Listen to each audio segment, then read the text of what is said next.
they would have access to officers when they're seeing patients. Okay, but they're sharing officers to do reports or anything else, is that what you're saying? So there isn't always complete privacy? I can imagine that happens on occasion, Senator Lambie, yes. Sorry, I should have said Rear Admiral Sonia Bennett, my name at the beginning, which I neglected to do. That's okay. But they do work in shared spaces? Not psychologists generally, but I do know that to do office work or desk work, that health practitioners will work in shared spaces at times when they're not seeing patients. If they're seeing a patient, it is always a dedicated space. Mm-hmm. And how recently has the department collected feedback from the civilian psychologists regarding their roles and their working conditions? How often do you do a survey out to them so they can answer that? They would be, civilian psychologists would be picked up in the general APS surveys that the department does, that I'd leave to somebody else. But I'm not aware in health, so if we're talking about psychologists that work in our health centres, I'm not aware we've done specific surveys to the psychology workforce. We've just come through a Royal Commission. Why haven't you done a survey with them? This is one of the biggest things in the Royal Commission was they weren't giving the psychologists help they need. Why aren't you asking them whether they're happy, whether their working conditions are good? That happens in a range of different formats apart from surveys. So the psychologists are all working in health centres, surrounded in multidisciplinary health centres, surrounded by a range of health professionals. Those health centres have commanding officers and regional managers, and they by nature. That's not what I asked you. I've asked you if you do an overall survey right across the board, the same survey out to those people. I'm not asking you for the commanding officers. I think after the Royal Commission there is a lot of distrust, okay, with officers, and that's why people aren't joining. So let's just get to the bottom of that. I'm asking you, and if you haven't, can you please get a survey out there and ask them about their working conditions? That's both civilian and military. That's what I want to see. We may well have that information. It may not be in a survey, but I will endeavour to find out and get back to you and specifically. Okay. So far with all that stuff that may have been gathered in the past, whether it's a survey or not, what types of feedback has the department received, and could you provide copies of any relevant feedback reports to the committee? Feedback on what? I don't understand your question, Senator. Feedback on... have you had any feedback in relation, whether it's from the departments, from the commanding officers, in relation to any of their working conditions, their roles, or anything like that? Have you had relevant feedback reports? Senator, we'll take that on notice and we'll look for you. Senator, just so I'm clear, that was about the psychologists providing commentary about their work conditions or workplace? That's correct. That's the community you're talking to? Yep. Mm. And can you clarify the training pathway for uniformed psychologists? Specifically, are qualifications and practical experiences developed entirely within a military context, or are they required to undergo civilian-based training? Psychologists generally would they would start their career with civilian-based training, and then they do on-the-job training as required as well. A good example is mental health risk assessment training, which was our historical training for health professionals, which just recently they've had specific training around the new program that Mental Health and Wellbeing Branch is doing, which is Safe Side, and that's been rolled out to all the psychologists also. The Director of Military Mental Health Psychology is the head of core for psychologists, and there's a range of the uniqueness about uniformed psychologists particularly is that they have the broad spectrum of psychology functions. So I'm not a psychologist, but psychologists, as I understand, they all have basic training, and then they might have a specialty which is either organisational psychology or clinical psychology.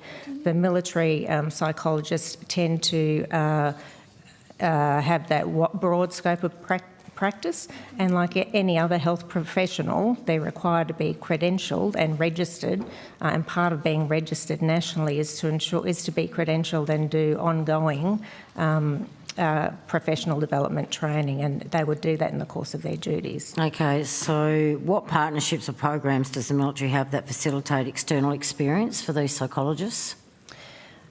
We have clinical placements for a range of our professionals, and I would be happy to take on notice exactly what the details are for psychologists with respect to those placements, but we have deeds with hospitals and other centres, depending on the nature of training required for our health professionals as needed to obtain training in the civilian sector that they might not get exposed to in the military sector. Okay, can you give me a list of how many of those that have actually been able to do that as well?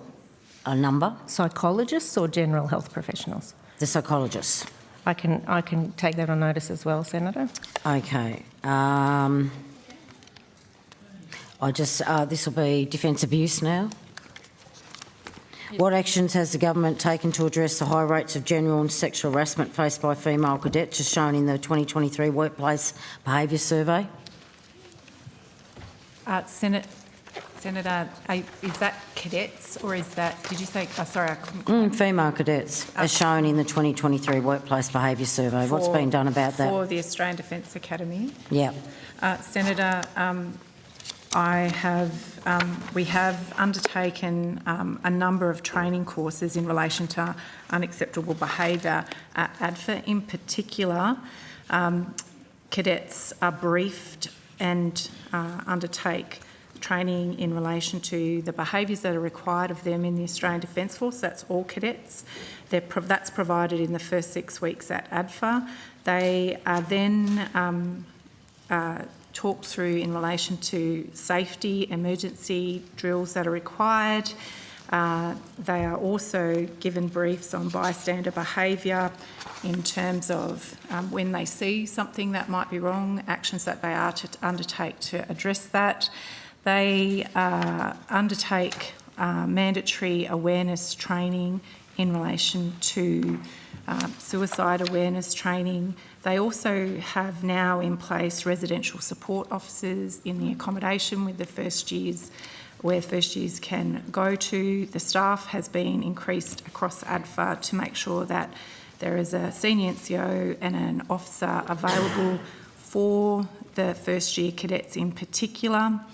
The second and third year cadets at ADFA undertake mandatory awareness training across workplace behaviour as an annual requirement in accordance with what the broader Australian Defence Force undertakes. But on top of that as well, at the Australian Defence Force Academy, we have in place a cultural reform program where the cadets are undertaking ethics training, leadership training, character development on top of all of the awareness training that they have to do as well. And so they've been doing this stuff for years. So what in the last 3 years is brand new into that system? So can you supply that on paper for me? Yes.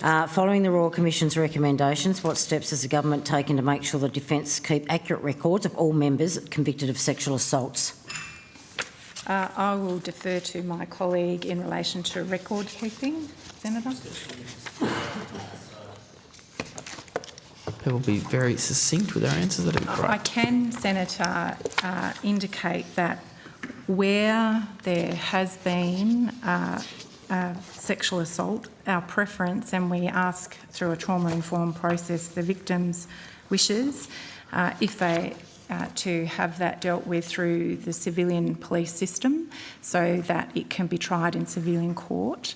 We work with the victims in and around their preferences for that.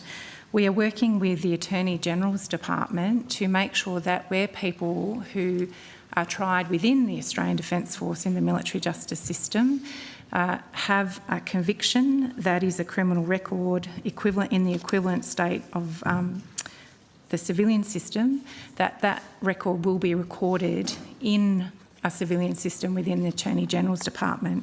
The Attorney General's Department is working on a National Police Reference System check and have agreed that we will resolve in 2025 the Australian Defence Force data to go into that, so all police have access to those records and records of conviction. Okay, now, unfortunately on that note, we do need to break for dinner. We'll be back here with Defence and Senator Lambie, they're at the course of the evening. I'm sure you'll get the call back, but thank you everyone. We'll see you here at 7:15.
Where's broadcasting? There we go. All right. Welcome back, everyone. Hope you had a lovely dinner.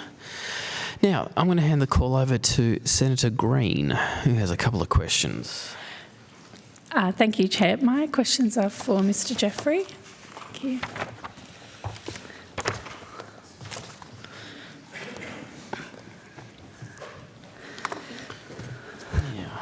Where are we up to? Hello, Mr. Jeffrey. It's cracked open big. Mr. Jeffrey, over the last couple of estimates, as you know, there's been some exchanges across this table and some untrue and pretty extreme claims have been made about Australia supplying weapons or ammunition to Israel, and you've cleared up those mistruths a number of times. But I wanted to clarify a few things with you on the public record again today, if I can. I'd like to start with the calibrated approach that the government has outlined previously in terms of new export permits. At the last estimate hearings, evidence was given that Defence had approved 8 new permits to Israel since the conflict began, and that these permits were for items that supported the Commonwealth's own capabilities and would ultimately return to Australia. Have any more permits been approved since the last estimates hearings? Yes, Senator. There have been 12 permits with Israeli end users that have been issued since the conflict began in 7 October 2023. 2 of those permits have expired. So the remaining 10 exports that are open are there. They all relate to support for ADF capability. Okay. And so since the last estimates, those numbers mean that there's been an additional 4 permits? That's correct. Right. And to be clear, these are all for items that support the Commonwealth's own capabilities and will ultimately return to Australia. That's a description you've given us before, but would you mind explaining that again? That's correct, Senator. Yeah. So the export permit, the Defence Export Controls, it's a Commonwealth regulator that sits in the Department of Defence. It is responsible under the Act, under the legislation, to ensure that any good that is on the Defence Strategic Goods list, which includes military equipment, components of military systems, and dual-use items require a permit before they're exported. So that includes anything that the ADF that the Defence Department is seeking to acquire for the ADF, and that we need, in acquiring it, we need to return it to its original manufacturer for repair or overhaul, or for introduction of new capabilities. Sure. But these will ultimately return to Australia. That's correct. They're not for another. They're not. Yes, that's correct. Yeah. Yes. At the last estimates hearings in June, the government indicated that it was undertaking a process to scrutinise the pre-existing export permits to Israel. For the sake of clarity, Mr. Jeffrey, can you confirm whether this process this is the process that you referred to in the last estimates? Thank you. There's been a little bit of media reporting recently, I think in The Guardian, in regards to this process. Are you aware of those reports, Mr. Jeffrey? Yes, I am, Senator. Okay, and the process that is referred to in the media reporting, which was described by Senator Shoebridge as being secret, that is the same process that you talked about publicly at the estimates hearing in June. That's correct, Senator. Okay. Right, so it's the same process that was outlined, and to be clear, none of the active permits were for weapons or ammunition. That's correct, Senator. The process that Minister McAllister spoke to last time the department appeared before this committee was that the government directed Defence to look at all existing or extant permits that were issued prior to the onset of conflict in October 7 last year. And the reason the government asked us to do that is because the onset of high-intensity conflict in a destination country obviously affects how we would make assessments in relation to permits. Sure. And so what the government was asking Defence to do was to ensure that any permits that are currently open and that were made, where the judgments were made prior to the onset of conflict, that we apply a contemporaneous lens over those assessments to ensure that they would continue to be assessments that we would make today. Now, on the process, so this is the same process that we were talking about back in June in this very room. Can you update the committee on where that process is up to now? I can, Senator. So, as I said, it relates to the group of permits that are currently open, and the decision to grant those permits were made prior to the attacks on 7 October. We looked at those permits. We provided advice to government, and government has responded to Defence in the bulk of the contract, or the permits, or the majority of the permits. The government has directed that Defence take no action in relation to those permits. A smaller component of those permits, around about 16, the government has directed that Defence either lapse or amend those permits, and then the remainder we are still working through that list, as any decision to amend or lapse permits involves very close consultation with industry. Okay. And Mr. Jeffrey, are you able to confirm how many permits you're seeking to amend or lapse? At this stage, we have the direction to lapse or amend 16 active permits. Okay. And can you confirm that the permits that are being amended or lapsed were all approved before the conflict began on the 7th of October 2023? I can confirm that, Senator, yes. Okay. And look, I appreciate you can't go into specifics, but is it fair to say that the circumstances may have changed since those permits were assessed and approved prior to the conflict, and therefore they're now being lapsed or amended because of those changed circumstances? I know you can't go into the specifics of each one, but could you describe the reason for those sorts of decisions? Okay, and Senator, there are a mix of reasons why the government directed us to lapse or amend. In some circumstances, it's because the permits themselves are inactive, that they were not being used by industry. Okay. In other circumstances, because, as you referred, Senator, because of the change in the political context, the onset of higher intensity conflict, particularly a conflict in which there are a high number of combatant casualties, but also a very high number of civilian casualties, it imposes a much tougher test on the decision to grant a permit. And as we've said before to this committee, under the legislation, for Defence to recommend the government agree a permit application be agreed to, we have to be very confident that the export would not be in contradiction to Australia's national security or other international obligations.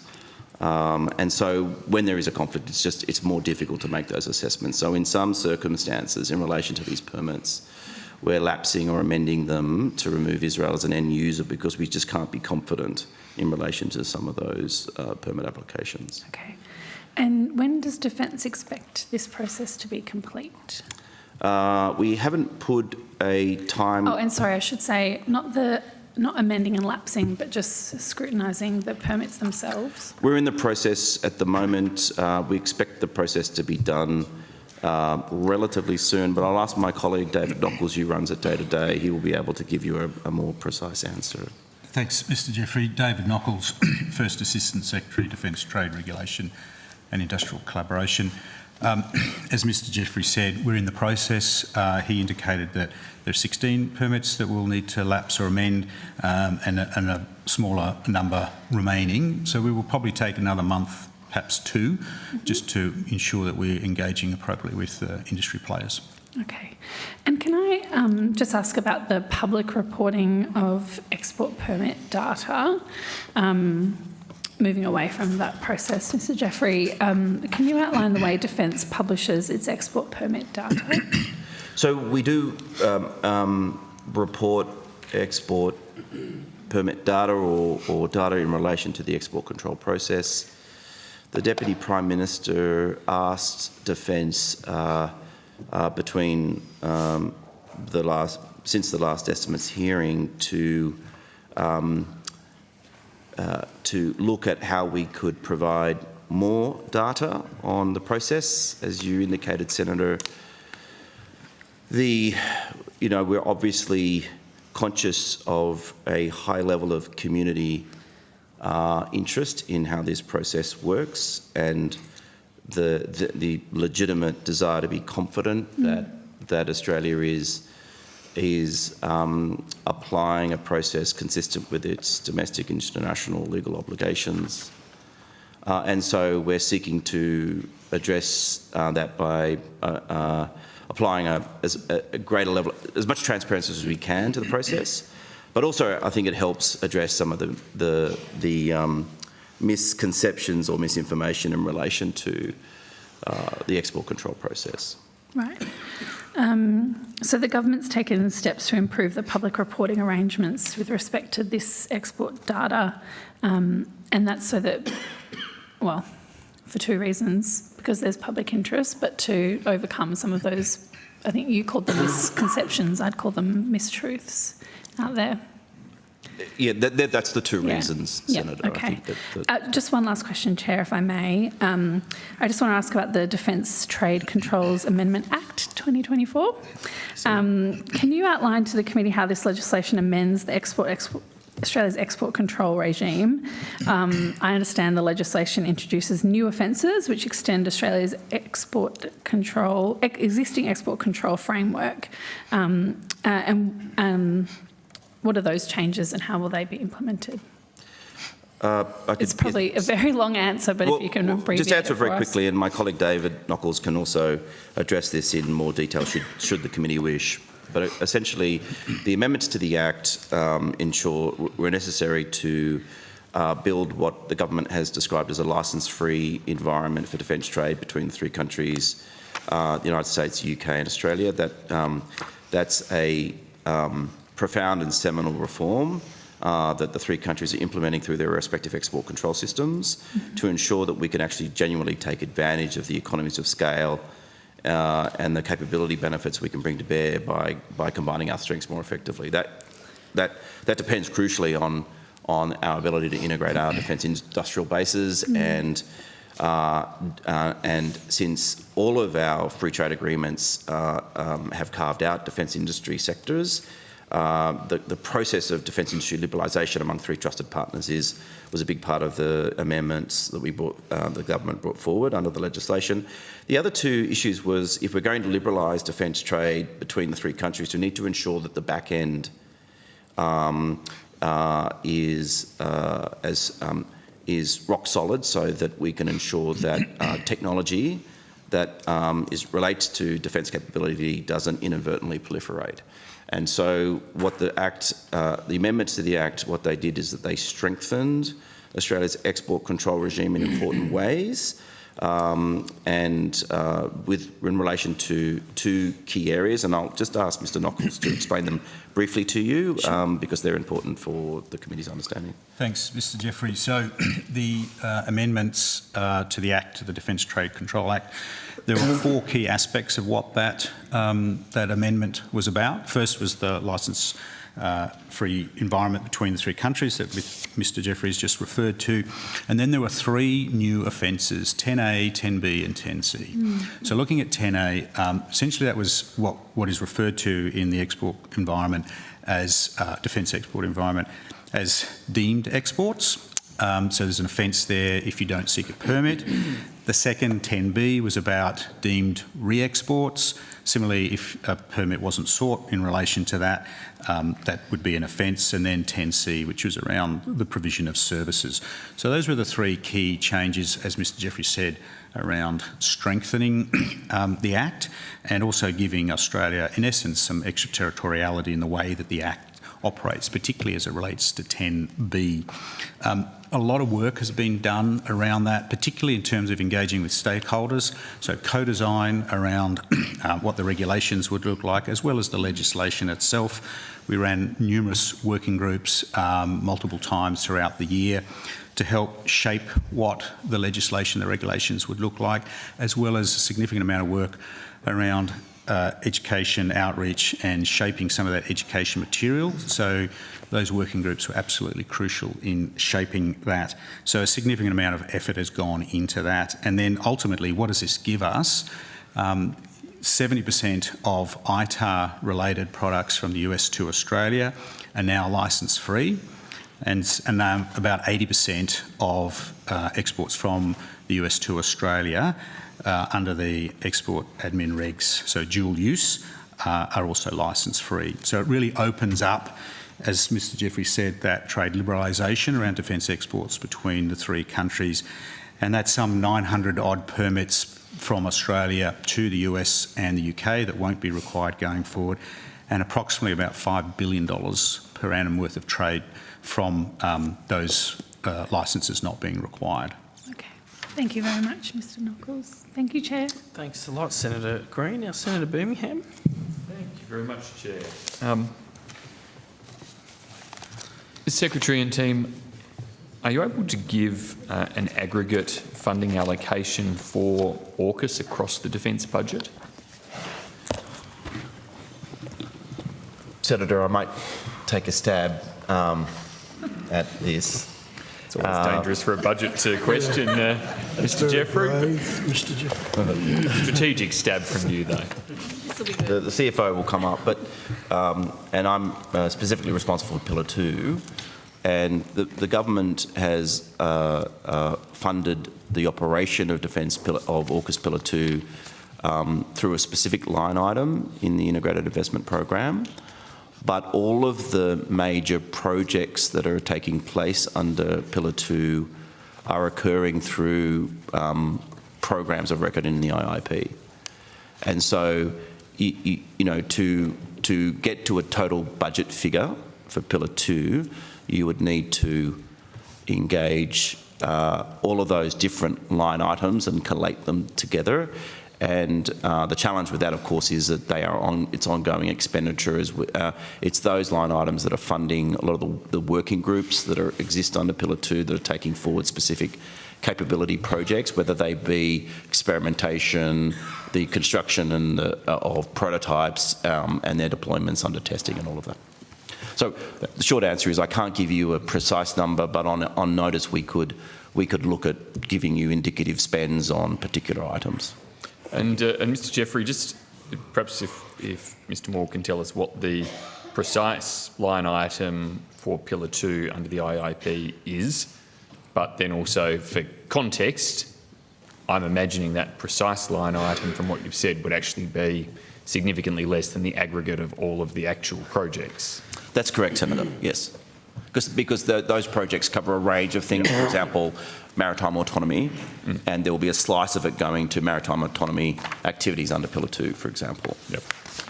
But, do you want to... Thanks, Stephen Moore, First Assistant Secretary, AUKUS Advanced Capabilities. That's correct. So my division has a certain amount of funding to fund prototyping and seed funding for activities, but the bulk of funding for AUKUS activities does sit within projects within the IIP, and as Mr Jeffrey said, it wouldn't be the entirety of that project. There would be a slice of it that contributed to AUKUS Pillar 2 activities. Yes, and depending on how Pillar 2 evolves, it will probably become harder and harder to define in some ways what's firmly within scope of Pillar 2. So, and certainly there will be national programs that absolutely work into the Pillar 2 space. Yep. But to that precise line item for the umbrella of Pillar 2, are you able to advise us what the forward estimates budget for that is? So the amount of money allocated to my division over the forward estimates is $148 million for that period. But as I said, that is for seed funding and for kind of to keep AUKUS Pillar 2 activities going. The bulk of it will come out of the IIP. Thank you. There are probably few areas at this stage where Pillar 1 is simpler than Pillar 2, but this might be one of them. Are we able to give an aggregate for the forward estimates commitments in relation to Pillar 1?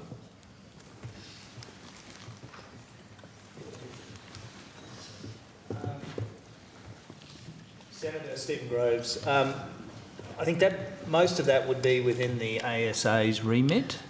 They would have an idea, but I don't have a number on AUKUS Pillar 1. I'd have to go away because there are still some components in various parts within the defence budget as well.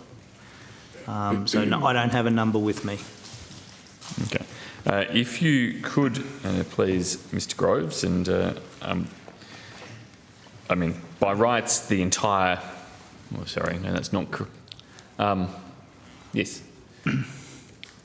Defence, as we've questioned before, of course, retains responsibility for Collins, operationally, sustainment, all of these factors. So, by rights, everything in the ASA budget, its totality, is actually Pillar 1, isn't it? Is there anything the ASA does that isn't Pillar 1 related? No, it would be all Pillar 1. Yep, so it's everything in the ASA budget plus some aspects of defence, and my recollection is there have been some AUKUS allocations to DFAT and PM&C and other agencies too. Yep. Okay, thank you. If you can provide on notice those details in relation to the defence spending for Pillar 1, that would be great. Is Defence able to tell us how much has been expended on AUKUS since the optimal pathway was announced?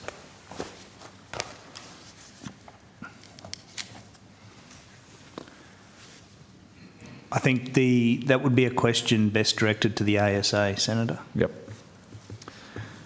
Okay, thank you. As I'm assuming you're going to say other questions in relation to subs and infrastructure components rightly would be, but it pays to check. So we will make sure we pursue those with the ASA, thank you. In which case I'll take some questions onto the General Purpose Frigate Program, if I can please.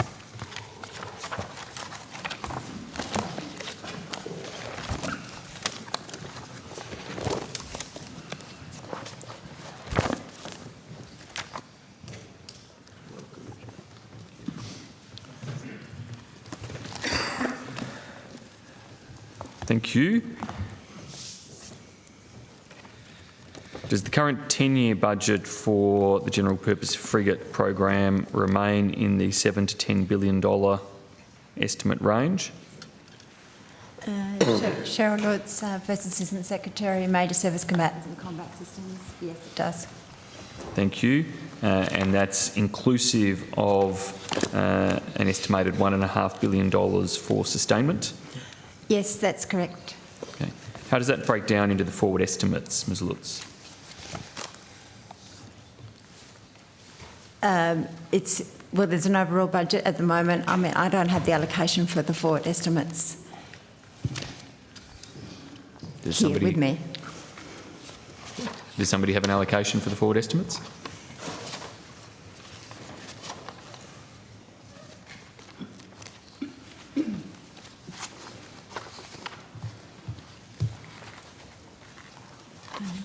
Hello?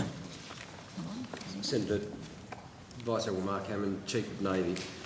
The forward estimates will take us through to almost the end of the decade. Under this program, the first ship is to be delivered likely before the end of the decade. That's the current expectation, but there's still some more work to be done between then. So triggering sustainment before then is still a bit of an open question. Sorry if my question was misunderstood. I'll correct it then, Vice Admiral Hammond. Of the $7 to $10 billion total envelope, is there an allocation in the forward estimates, and if so, what is that? I appreciate the sustainment component may well be beyond the forward estimates or almost exclusively. That I understand that. So, and thanks for that, Vice Admiral Hammond. But We'll have to get that. The $7 to $10 billion is for the next 10 years. Yes. I can't give you the allocation for the forward estimates. I don't have that on me. I'll have to provide that to you. Is there somebody here who can help with that? The next 4 years is the normal budgeting period. I appreciate the IIP runs out over 10 years, but we do, in terms of getting to the more specifics. Mr Groves is coming. I don't know whether he's looking confident or not.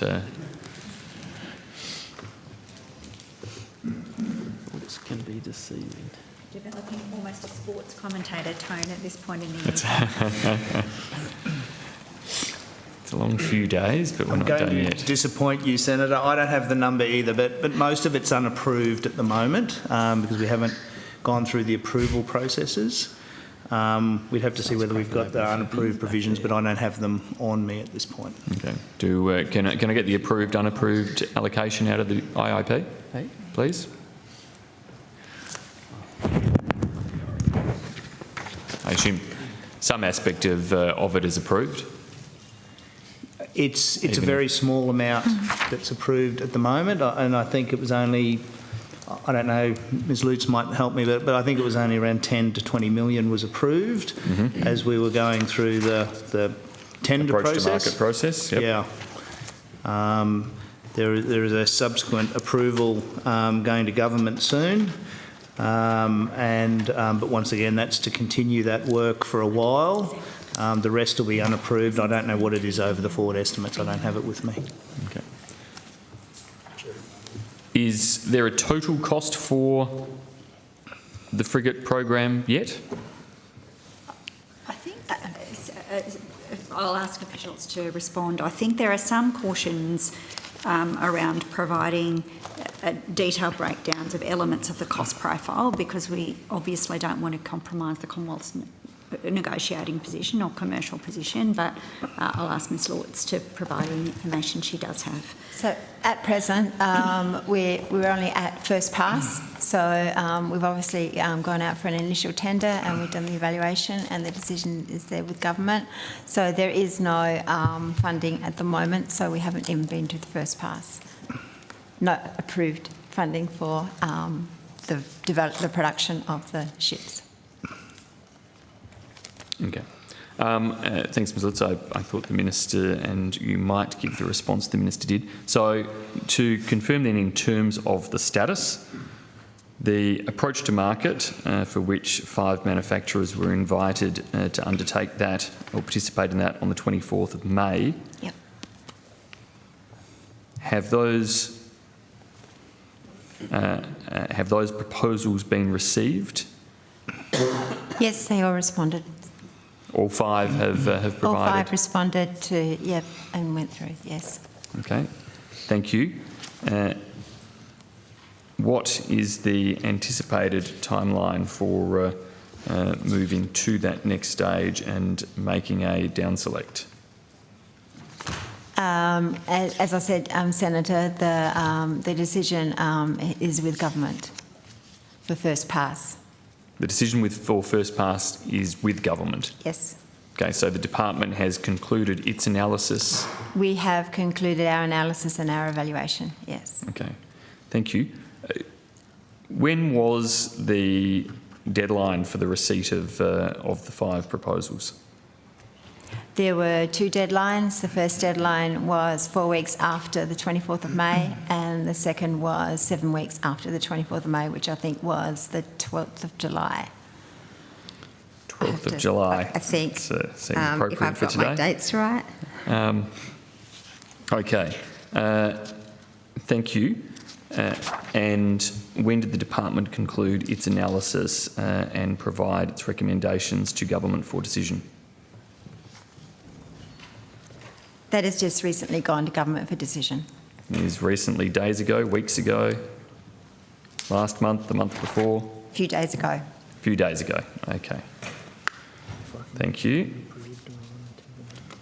Thank you very much.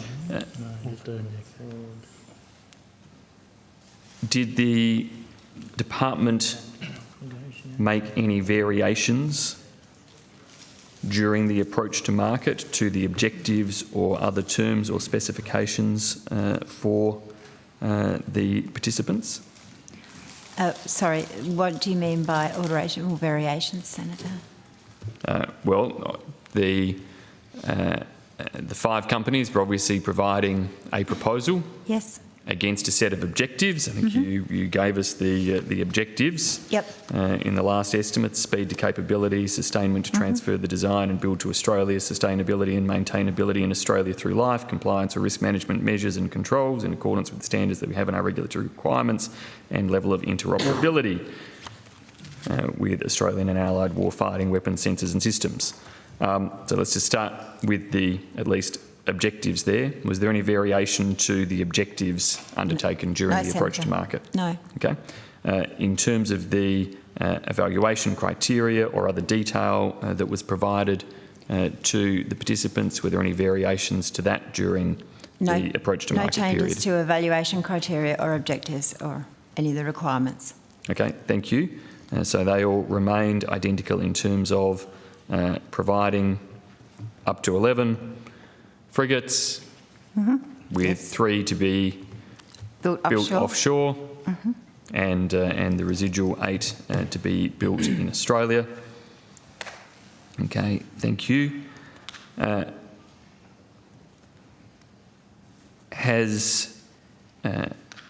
How did the government, the department, define to participants the limits around alterations to design that were applicable for these 5? I think we had some discussion previously about the fact that these are essentially to be off the shelf, but equally level of interoperability being one of the objectives applied.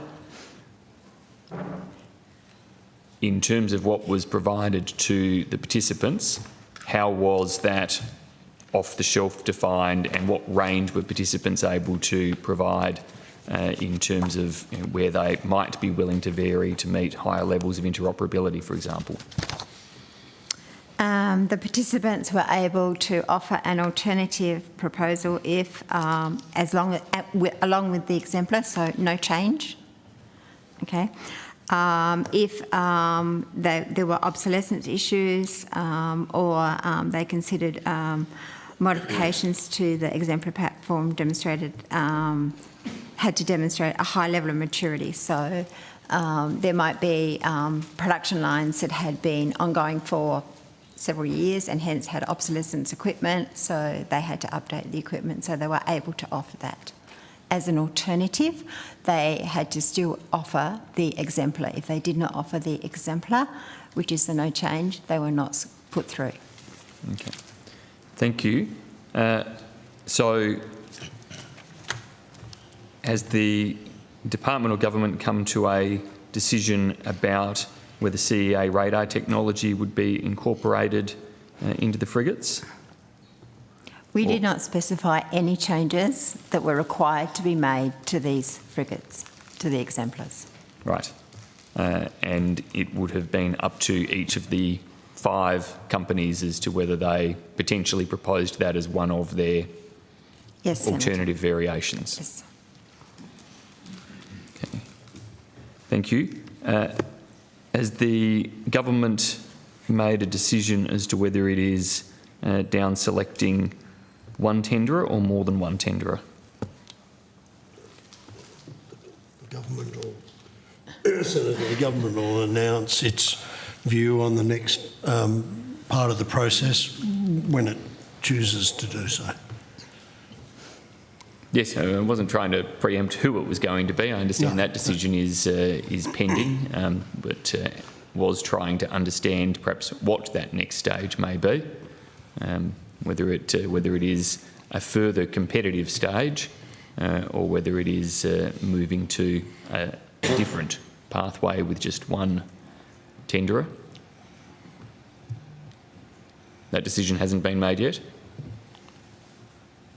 Well, if we could, I mean, Mr Miles spoke months ago about what the government's intended process was. We've got nothing further to add to what Mr Miles said at that time about how the government would approach this matter.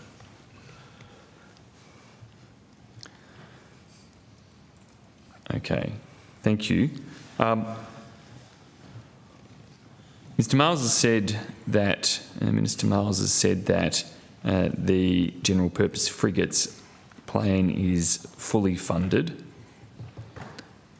Given the 11 frigates go beyond the 10 years of the IIP, is that correct? How can we be certain when we don't know what they're going to cost and have only budgeted within that 10-year range that it's fully funded for 11 ships?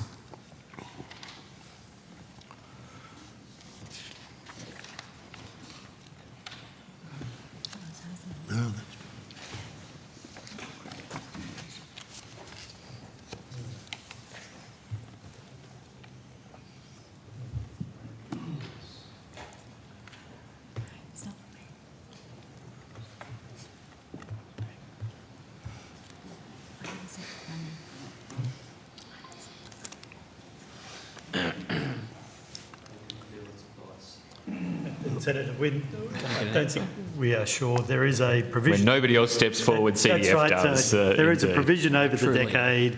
I think there is an overall provision, but we would have to check that for you. Provision over the decade because that's the span of the Integrated Investment Program. So I think Mr McDowell did say last estimates, we were directed to buy 11 frigates within a budget envelope. So if there is a requirement to go back to government for a real cost increase or a reduction in the number of frigates, in the number of ships, that's a trade-off that will have to be made at the time. So reality is, until you actually get to a point where you've exercised as much commercial leverage as the Commonwealth can and got the best deal you can, we don't actually know for sure whether you're going to get 11 within whatever the budget envelope beyond the 10 years may or may not be. And it will be a decision for government at that stage. Yep. Yes, and Senator, we're in the very early phases. Like, you know, we're Yeah.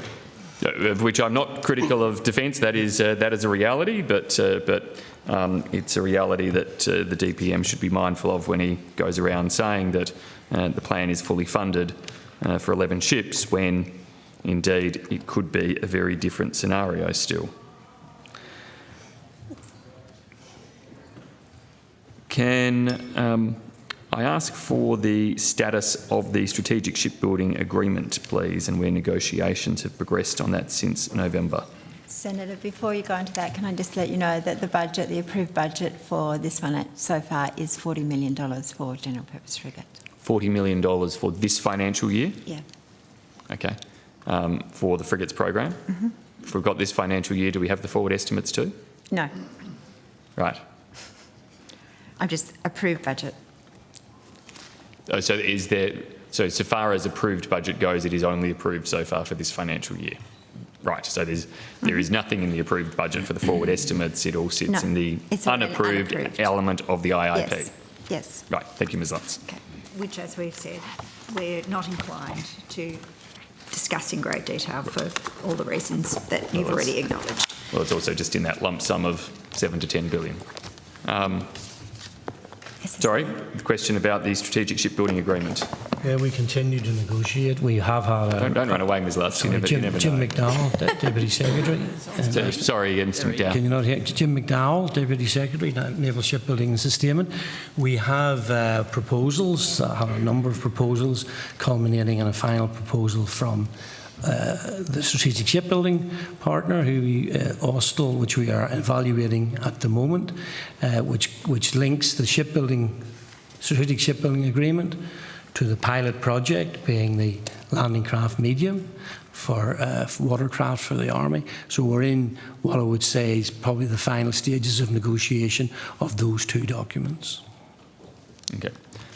So just for clarity there, Mr McDowell, in terms of, two documents. Mm-hmm. So there'll be the strategic shipbuilding agreement with Austal, mm-hmm. and then the more detailed contracting around the landing craft, or are you correct? Yeah, I would like to do both of those at the same time, because I don't think there's any point in having a strategic shipbuilder if we haven't been able to satisfy the first project that needs to be done within that. So we'll be concluding the strategic shipbuilding agreement and the contract. So if you like, the first contract under that agreement to build landing craft medium. Okay. And again, timeline for that? You're making it sound imminent? It will... Recent, soon, I like days, weeks, months. The first quarter of next calendar year. Q1 next year. Yep. Okay.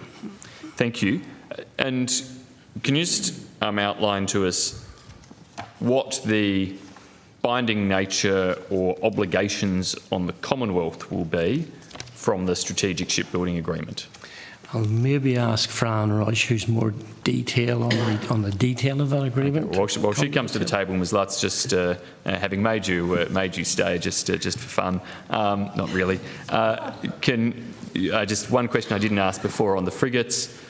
It is still the government's ambition and intention to have the first delivered in 2029? Yes. Thank you. Good evening, Senator Birmingham. Fran Rush, Chief Counsel. Just to answer that question, we are still in negotiations with the strategic shipbuilder, but we're quite advanced on embedding sovereignty requirements in that agreement with particular conditions around what happens in certain circumstances across the whole Austral Group. I think I mentioned that at last estimates when we talked about this issue. Thanks, Ms. Rush. And that sort of goes to, as you just described, that obligations on the Austral Group, which clearly, yes, last estimates, I think we had a probably longer discussion about ownership, but within that, workforce, IP, other... Absolutely, yep. My question to Mr. McDowell was, what are the concomitant obligations on the Commonwealth? They will be primarily under the contracts under the Strategic Shipbuilding Agreement in terms of delivery of GFF, government-furnished facilities, government-furnished equipment under that program, as we typically have under any ASDEF-based contract. As the government works through determining shipbuilding undertakings,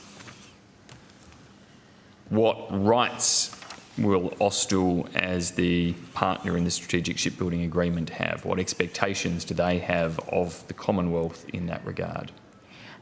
Primarily in the West in relation to delivery of facilities. That's what our expectation is, but they will be, given we're only looking at the pilot programs at the moment, they only do relate to those two programs. I don't think there's anything further that's anticipated that we will be delivering at this point in time. Do they get any type of first rights to present a bid to deliver upon work? You're seeking to, I understand, in one lens the concept, yep. But of course, in terms of negotiating leverage for the Commonwealth, presumably, when it comes to actually deciding who's building something, we're still going to want a degree of competitive contention in those processes.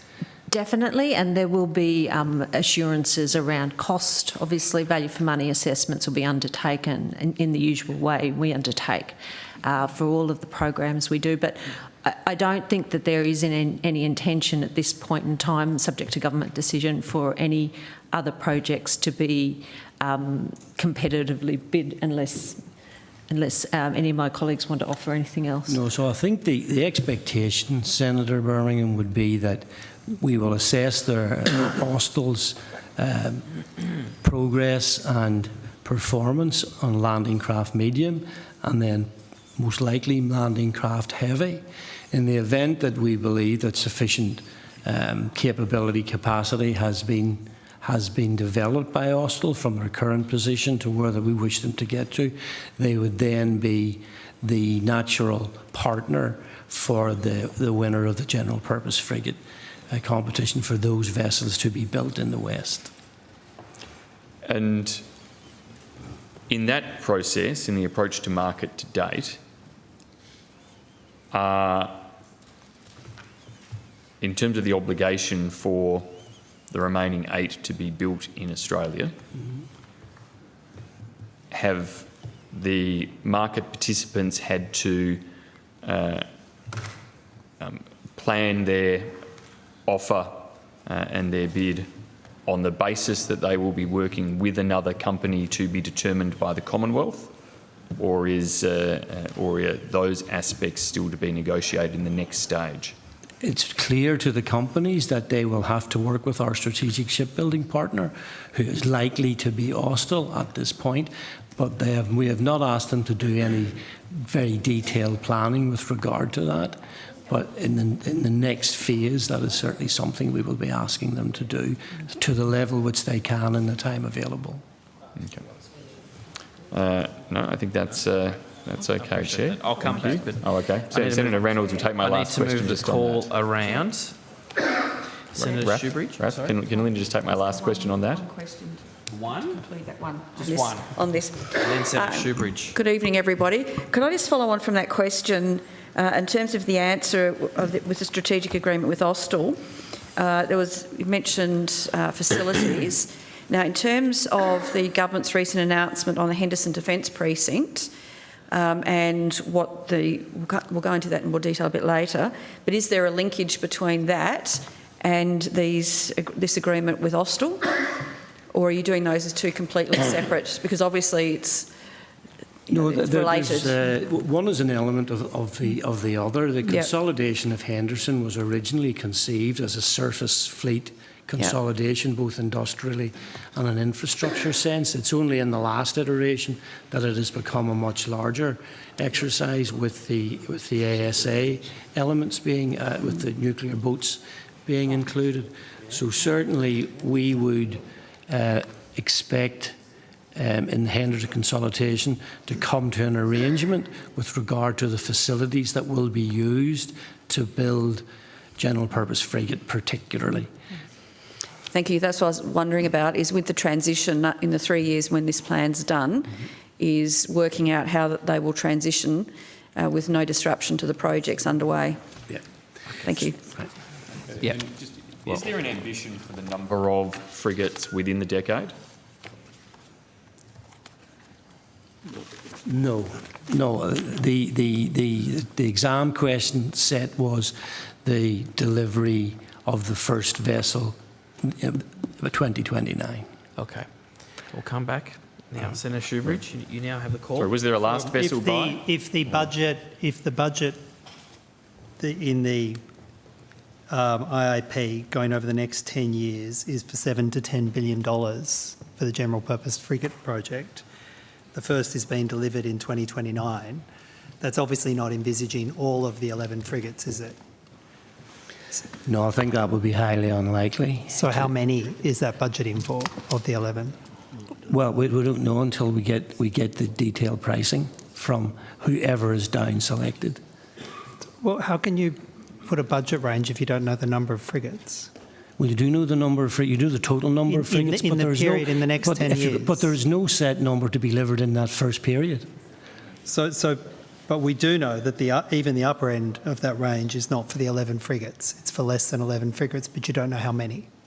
Sorry, you have to repeat that question. Even the upper end of that range, the $7 to $10 billion, is not for all 11 frigates, but you can't say how many frigates it's for. Yeah, so some of them will be, and part of the pricing discussion will be, for example, the drumbeat at which frigates will be built, whether it fits into a current production line, whether they have to increase it, whether they have to space it out. So we're at a very early stage in this competition to be able to know the exact drumbeat. I just want, you've got a figure of $7 to $10 billion, yes. And I was asking how many frigates that's for, and you can't tell me. That's correct. I can't tell you because we have not less than 11. Say that again. It's less than 11, but that's all you can say. It is very likely to be less than 11. Okay. Secretary, Donald Trump has just declared victory in the United States election. That throws AUKUS into disarray, doesn't it? That clearly throws AUKUS into disarray. Perhaps one of the most unpredictable people who could be elected as president. The president, of course, having so much sway over the treaty. Senator Shoebridge, the Australian government has made very clear that it is very much able and willing to engage with whoever the next president of the United States is and the next administration. We have very strong bipartisan support in the US Congress for AUKUS, and there are a number of members of the Republican Party establishment that we know are very strong supporters of the AUKUS initiatives. Millions of Australians are deeply frightened by the unpredictability, the extreme statements in relation to international conflicts that Donald Trump has made, and yet your position from Defence is nothing will change, AUKUS will carry on without missing a beat. Have you not been listening to what he's saying? Senator Shoebridge, I understand your interest in prosecuting this evening, but we've because been incredibly clear that we are tying ourselves to Donald Trump. Look, Senator, I mean, it's disrespectful to talk over people, but also the Minister is attempting to answer a question. Minister. Senator, all three AUKUS partners are committed to delivering on AUKUS, and that includes, of course, critically supporting Australia's acquisition of conventionally armed nuclear submarines. I understand that that is not a position that your political party supports, but the government has had extensive engagement across the political spectrum in the US, and we have been very pleased to note the broad bipartisan support for AUKUS. This evening, the Prime Minister put out a statement. He has issued his congratulations to Mr Trump, to President Trump on his victory, and made the point that we are old allies and we are true friends. Those are the words used by the Prime Minister. We expect, as the Secretary has said, to continue to work constructively with the United States, and we respect the decision taken by the people of the United States. This is a man, and Donald Trump is a man who has a close relationship with Vladimir Putin, which he boasts of, who says that he will, regardless of the wishes of the people of Ukraine, bring that conflict to an end, no doubt on Russia's terms, as rapidly as possible, who has made incredibly unpredictable statements about inviting Russia to attack NATO allies, and you say that it's business as usual under AUKUS. Do you really say that, Minister? No. Given what Donald Trump has said just in the last 12 months? Senator, I really don't have anything to add to the comments I have already provided. We've been really clear that it's a long and deep relationship with the United States, and in particular in relation to AUKUS, we've really welcomed the bipartisan support that we've observed in the United States through our engagements. Are you comfortable with Donald Trump being the Commander-in-Chief of United States military, which will have thousands of Marines posted in Darwin, nuclear-capable B-52 bombers at Tyndall, nuclear-powered submarines at HMAS Sterling, and secret listening and surveillance posts such as Pine Gap in Australia under the direction of Donald Trump? Are you saying that you and the Albanese government are comfortable with that situation? It's not our choice. Well, there's a number of elements of that question that we would characterise differently, not least of which the joint facilities operating in Pine Gap. However, I don't really have anything to add, Senator, to what I've already said. I mean, the Prime Minister has been clear, the Foreign Minister has been clear, I have been clear this evening. I understand that you have a different position, but we've been really clear about how we intend to approach this relationship and the significance of the relationship. To be clear, Minister, my party, the Greens' position is it's incredibly reckless and dangerous to not at least revisit the AUKUS relationship now that a man so obviously erratic, unpredictable and dangerous has been elected to be the President of the United States. Don't you think you should at least revisit whether or not tying ourselves to the United States through the AUKUS deal is in our national interest now that Donald Trump has been elected? Senator, we will always act in our national interest, and I think we've demonstrated that through the series of decisions we've taken since coming to government in relation to our national security.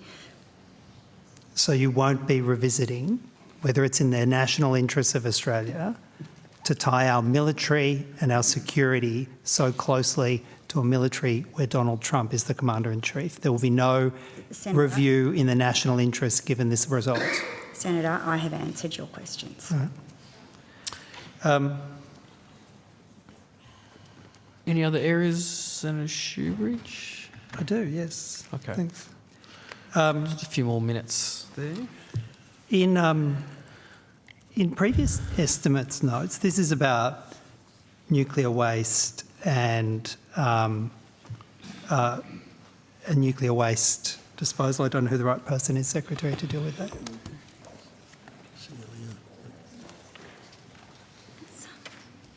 Is it this department or was it ASA?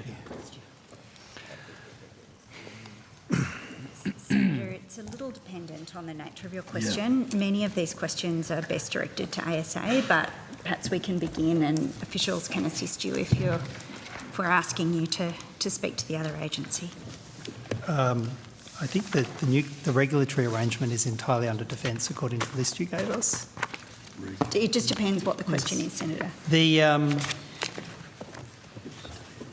With the legislation that's now passed, the Naval Nuclear Safety Bill, that has created 2 naval nuclear facilities through the legislation, one in Stirling and one on the outskirts of Adelaide. Is that correct? Senator John Reid, Deputy Secretary Governance. That's right, Senator. Yeah. And what activities can be undertaken under that legislation at those 2 facilities? Senator, that will be a matter ultimately for the licence applications that are made in relation to those locations. What does the legislation provide for? What the legislation has done has been to establish that both at Henderson and Osborne, at Stirling and Osborne, that a range of functions under the legislation may be able to be carried out depending on licence applications made and granted. And they include storing and maintaining nuclear submarines, and they include, under the legislation, it permits the storage of nuclear waste. Is that correct? They are things that might be able to be carried out under the legislation, Senator. And in terms of nuclear waste, the legislation allows for low, intermediate and high. In fact, doesn't draw a distinction between nuclear waste, does it? The level of nuclear waste under the legislation? So, Senator, the legislation makes clear that the Australian government won't accept spent nuclear fuel from US or UK vessels. It doesn't distinguish between low, intermediate or high level waste in accordance with similar regimes both domestically and internationally. And of course, if Australia ever gets AUKUS SNNs or second-hand Virginia-class submarines, we will be responsible for the disposal of the nuclear waste and the spent fuel from those. Is that right? Senator, questions about the pathway for dealing with nuclear waste out of SSN, AUKUS or similar are probably best directed to the ASA. But the legislation would permit high-level radioactive material to be stored on those sites. That's part of the definition of nuclear facility under the legislation. It doesn't distinguish, does it, between low, intermediate and high? Senator, the legislation does not distinguish between high, medium or low. It does, as I say, restrict or indeed prohibit the ability for Australia to take spent nuclear fuel from US or UK vessels. But any other highly irradiated waste would not be excluded from, or highly irradiated parts obviously wouldn't be excluded by the definition of spent fuel. The only exclusion when it comes to US and UK nuclear waste is spent fuel. Is that right in the ledge? In terms of the legislation, that's right, Senator. Yep. In terms of how that will operate in practice, again, the ASA are best placed to speak to the different kinds of waste that may come out of our AUKUS program. Minister, have you told the people of Adelaide and Perth that legislation permits licences to be granted for the storage of any level of nuclear waste in facilities so close to those major metropolitan areas? I'm terribly sorry, Senator, but I actually genuinely missed the last part of your question. Someone was coughing. Have you told the people of, has your government told the people of Perth, particularly of Fremantle, and Adelaide, particularly Port Adelaide, that the legislation has approved naval nuclear facilities right on their doorstep? And have you told them that that includes permitting activities, including the storing of nuclear waste with almost no restrictions on nuclear waste? Have you told the people of Adelaide and Perth this? I just don't think that that characterises the effect of the legislation, Senator. What do you mean, no restrictions? Well, the legislation doesn't prohibit, for example, the highest level nuclear waste. The only kind of nuclear waste that's prohibited from being stored on those facilities under the legislation is spent nuclear fuel from foreign vessels. There's no other exclusion. Have you explained that to the people of Perth and Adelaide? Senator, I think this has been explained to you before by officials. But in fact, the use of that term is quite important. The use of the term spent nuclear fuel closes a technical loophole that would otherwise allow Australia to temporarily store high-level radioactive material before, like spent nuclear fuel, before it had been technically designated as waste. It's the reason that we use that particular terminology, which is consistent with the terminology that's used in other jurisdictions, is actually to tighten the restrictions around what may be stored rather than to enable a broader range of materials. You either misunderstand it or deliberately miscommunicate the effect of that provision. Minister, I believe it was well canvassed in the inquiry. I can see fellow senators nodding. Minister, you were aware of the fact that the UK, for example, has more than a dozen rusting, decommissioned nuclear submarines containing thousands of tonnes of irradiated nuclear waste in the form of machinery, reactor elements, not spent nuclear waste, which they have no solution to deal with, and they have been desperately looking for somewhere to dump that nuclear waste. You're aware of the more than a dozen decommissioned nuclear submarines that just the United Kingdom has? Senator, is this leading to an assertion that we are going to be accepting spent nuclear fuel from other countries? Is this where this line of questioning is going? This is leading to an assertion that there are thousands of tonnes of irradiated nuclear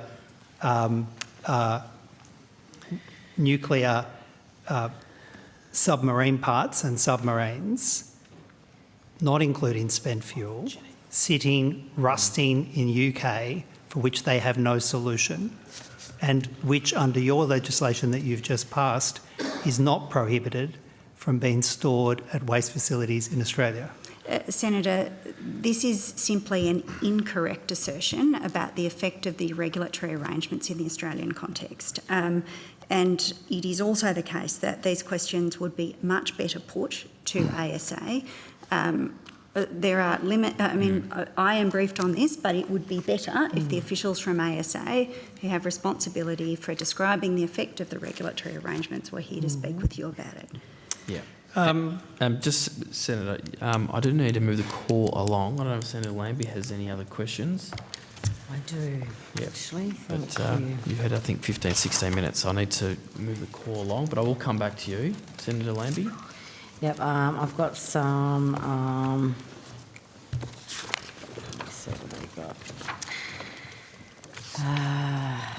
I've got some... Actually, I want to talk about the missiles, if I can. Is there a particular set of missiles? Just all of them. See here. Oh, it's the manufacturing. And then I've got offshore patrol vessels, ships, whatever Rex Patrick is in. It's not Rex Patrick. Oh, come on. He loves his stuff. But let's do the missiles. Okay, what is the projected planned annual production output for each of these facilities? The missile manufacturing. So, what do we... Senator Dan Fankhauser, Acting Chief Guided Weapons and Explosive Ordnance. The government's recently made a number of announcements about new manufacturing facilities, including up to $850 million partnership with Kongsberg Defence Australia to assemble and manufacture the Naval Strike Missile and Joint Strike Missile at a new facility that will be established at Williamtown, just north of Newcastle.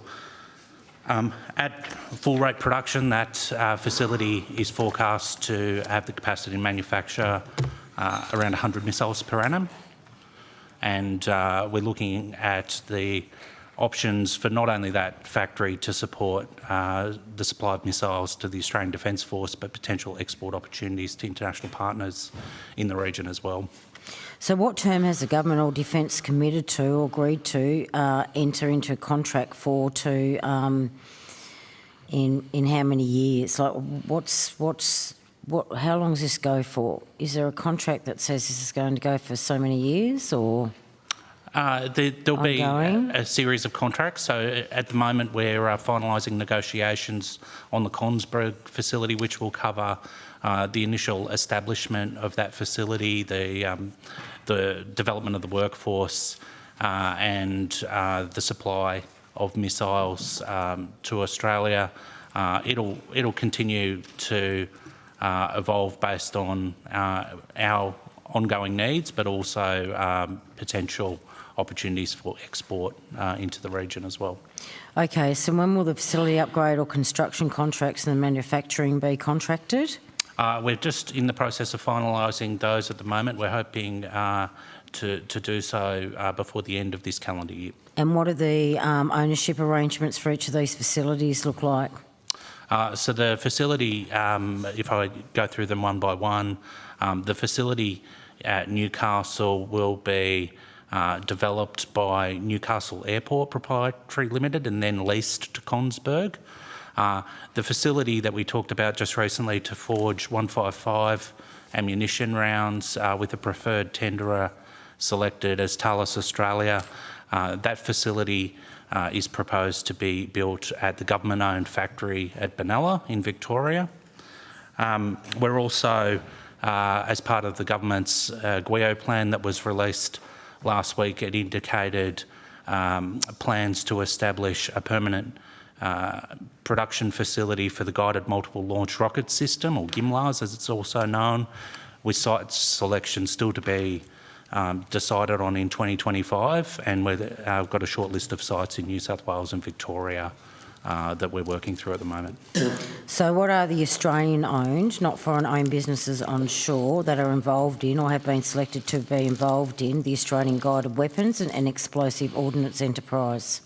So many of the businesses that have been identified are Australian subsidiaries of international prime contractors. So our contracts, for instance, in GMLRS are with Lockheed Martin Australia, not with the parent company, and the similar arrangement exists with Kongsberg Defence Australia and Thales Australia, just as a few examples. During the speech at the National Press Club on 30th October, Mr Conroy stated the government was enhancing the ability of Australian businesses to export. Mm-hmm. However, exports of these weapons would need approval of foreign HQs and governments because it's foreign-owned IP. Is that correct? There will, depending on the arrangements that we have with each of the countries of origin. So obviously the United States has quite a well-known control regime, the ITAR, and any retransfer of US origin equipment would require approval from other governments. We would have to, in the instance of Kongsberg, work with the Norwegian government, for instance. Others, though, if the technology has been developed here in Australia with Australian SMEs, would be subject to our own domestic export control regime. Okay, so you still have hope that these things can be exported and sold outside, even with this IP situation? That's right, Senator. So part of what we're planning with the manufacturing facilities is for them to have capacity beyond Australia's own needs, so that we can not only support the ADF but potential international partners, including but not limited to the United States. Okay, so why would Lockheed Martin, US, want to export Australian manufactured weapons ahead of weapons manufactured in the US facilities? So at the moment, for the GMLRS missiles that I mentioned earlier, we're seeing high demand globally for those, largely driven by the ongoing conflict in Ukraine and the number of other international partners who are acquiring the system that fires those missiles. So the production rates within the United States are struggling to keep up with that increase in demand. And so what Australia would offer is a second source of supply to not only assure delivery for our own needs, but to also assist in meeting some of that global demand as well. Okay, so the Government or Defence has stated that the forge at the Commonwealth-owned facility in Benalla will be upgraded so it can manufacture 155mm M795 artillery projectiles for the M777s. The inference is that Benalla upgrade will be completed by 2028. Is that correct? We're still about to enter commercial negotiations with Thales as the preferred tenderer, but that's our intent. The US is ramping up production to be able to produce 100,000 rounds a month by the end of 2025. In February 2022, they were producing about 14,000 rounds a month.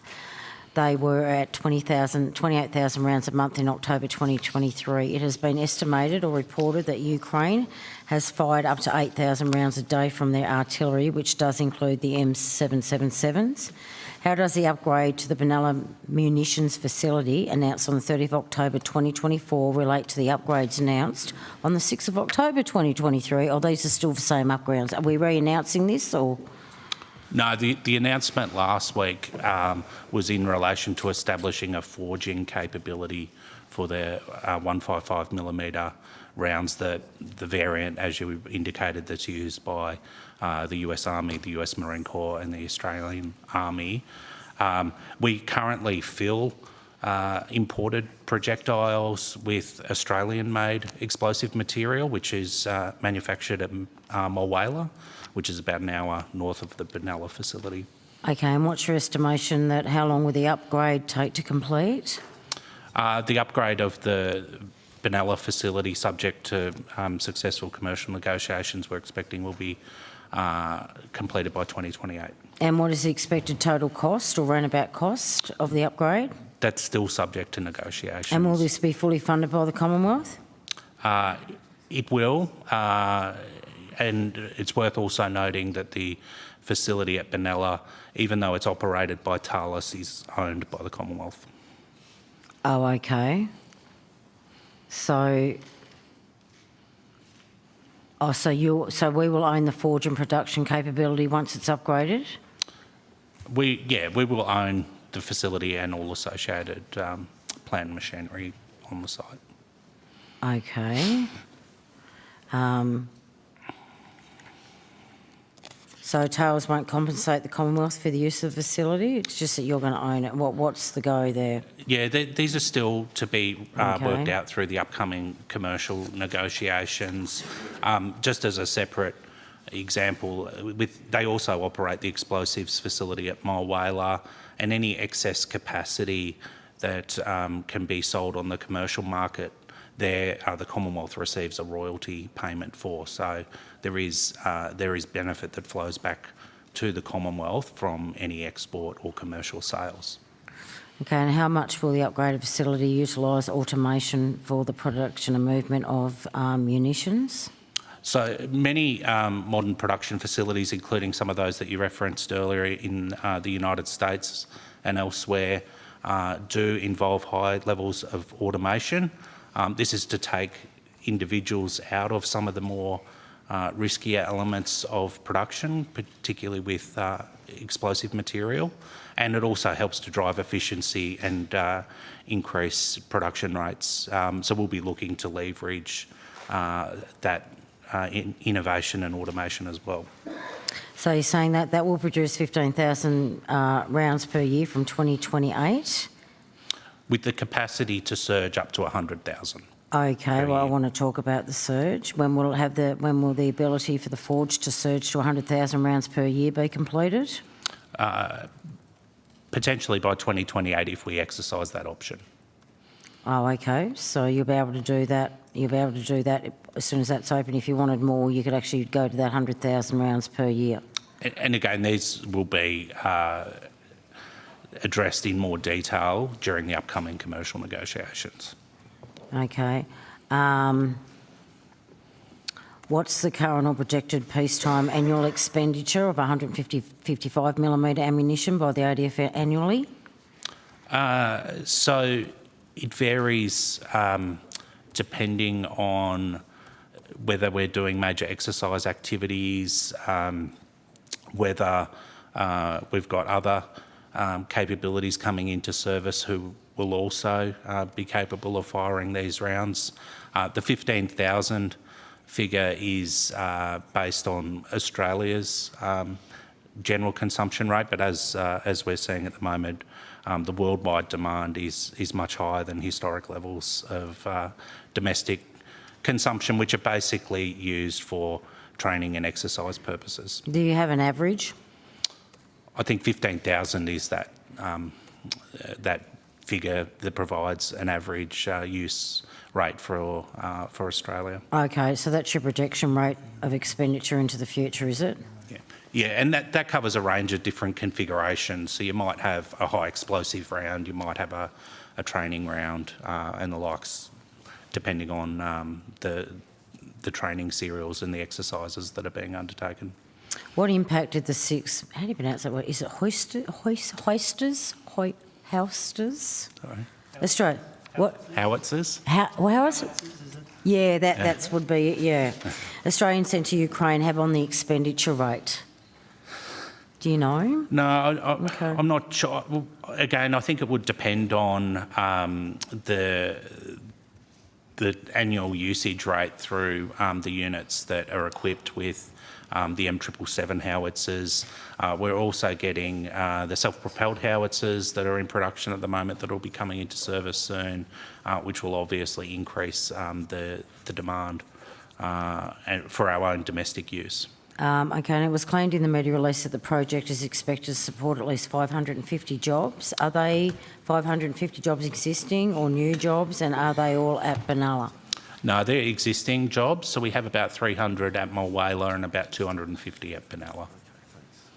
And it will help to increase the demand for that existing workforce at both sites. Okay, is that 550 jobs that are there now, is that based on the 15,000 rounds per year of production, or are you... Yeah. To get to the 100,000, what does that look like? So we produce a number of different types of munitions. We don't currently produce 155 at Benalla. We do fill imported rounds there at the moment using Australian explosive material. We manufacture a range, or Talos on our behalf manufactures a range of small arms ammunition and small to medium calibre munitions, grenades and the likes. So this would be adding to work that is already done at the Benalla facility and using the explosive material that's produced at the Mulwala facility for those weapons. Okay, thank you. I think I'll finish off there because mine's next on subs. So okay, yeah, okay. Well, let's just... Thank you for that. Excellent. All right. Now, Senator Fawcett, you've got the call. Sure.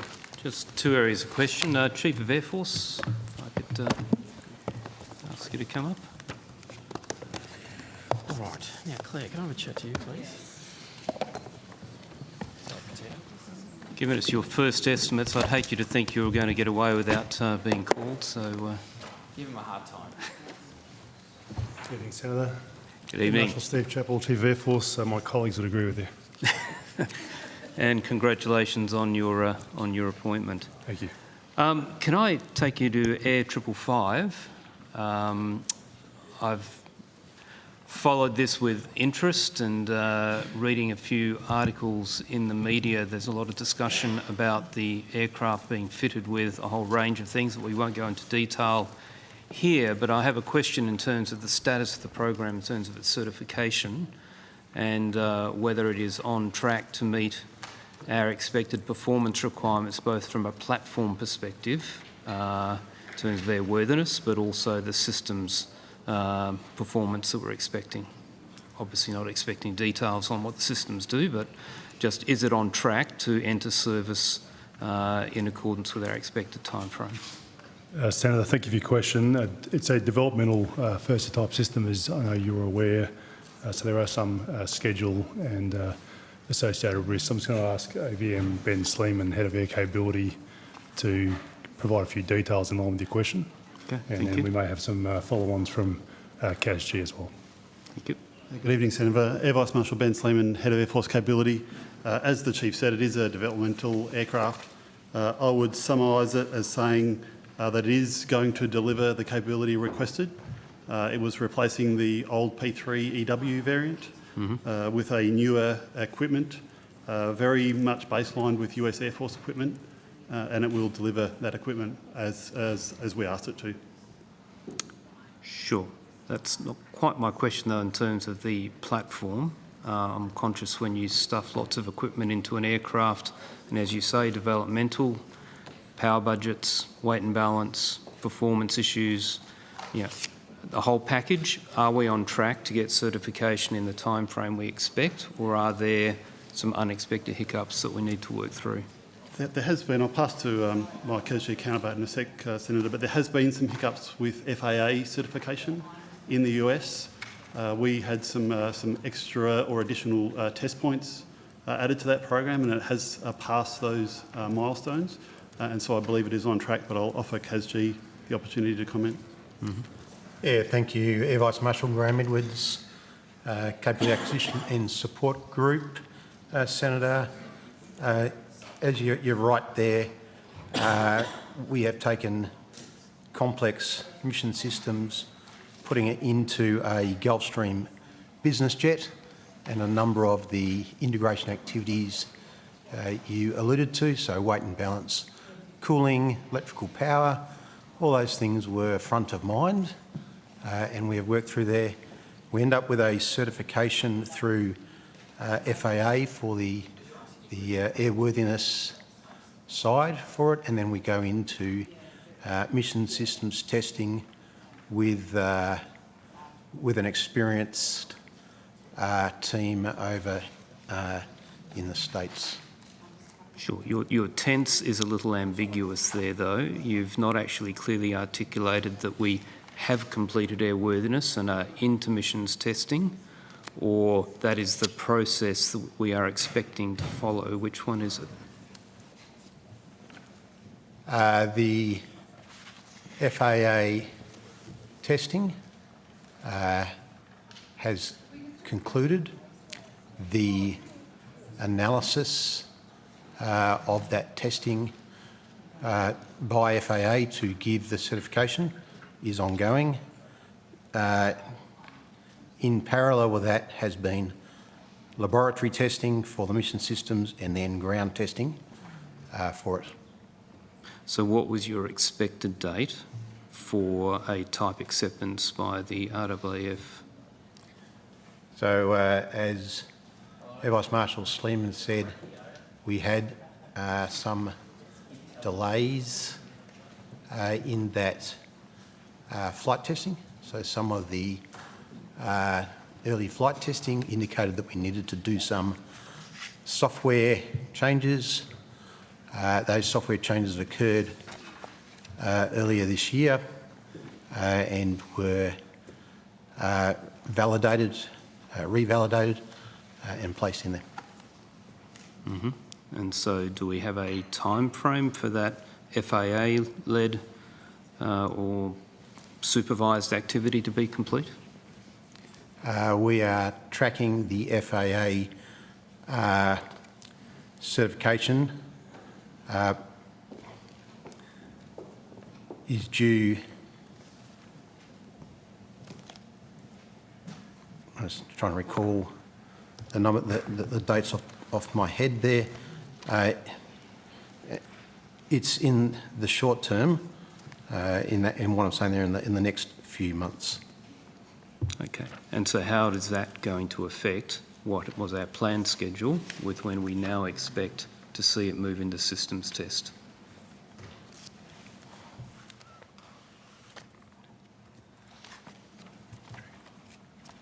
Sorry, let's look in front of my notes.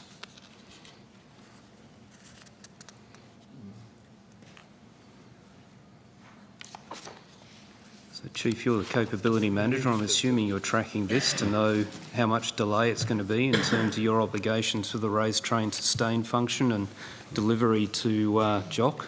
Senator, I don't have that information in front of me. We'll take the question on notice and come back to you.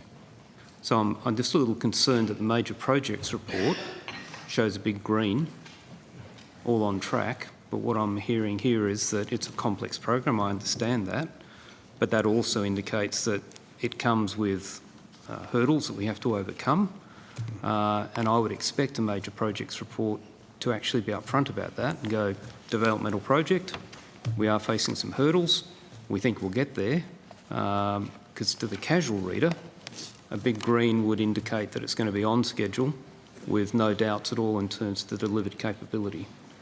Am I off the mark there, or is there a disparity between that green light and where we're actually at? I understand your question, Senator, and the point you're making. We'll take it on notice and come back to you. I don't have that information in front of you. Sure. So CDF and Secretary put this project aside. In terms of the governance and due diligence around the major projects report, which the taxpayer, the Parliament uses to get a snapshot of where Defence is up to, what capability assurance, if you want to use that word, are you applying to how that information is presented in the report such that the Parliament can be confident that that actually represents a pretty robust snapshot of where any of those projects is at? Senator Fawcett, I can answer from my previous role. I know the major projects report goes through the Defence Investment Committee, subject to the scrutiny that that committee provides to it before it is then presented to government. So it has considerable internal review to ensure the accuracy of that report. So one of the things, having just come back from a couple of weeks in Washington where I've met with the DOT&E there, they're a group that the Pentagon doesn't like because they shine light on these sorts of issues and basically give an independent assessment of the status of capabilities so the Congress can get a clear view of the money that's been appropriated for a program of record as to whether it's going to deliver or not. What I'm seeing here is that there is still a gap in our governance processes, that we have a project that understandably has some issues, but what's reported seems to have gone through that process without appropriate independent scrutiny to go, this is not a green light. How are we going to resolve that if Defence doesn't actually decide to support something like the Capability Assurance Agency that the Senate passed legislation for earlier this year? Senator, it does go through scrutiny beyond the authors of the document. That is part of the internal process to make sure that that report is as accurate as we can make it. Mm-hmm. New VCDF, any comments? I don't have anything to add, sorry, Senator. Air Marshal Rob Chipman, Vice Chief of the Defence Force. The only thing I would say is that the major project review is a report against any amendments that have been approved by government. So if there are adjustments to the project's schedule that are approved by government, then the major project report is reporting against those adjustments. And in this case, it's reporting against a revised schedule that we are now on track. Sure. How explicit, though, is the report in terms of identifying to the Parliament, here was the original appropriation and proposed schedule, versus here is the change, and we're now on track for the change? I might invite Dipsep Kazji to come to the table to explain. It's my understanding that it reports against the current contemporary approved project from the government.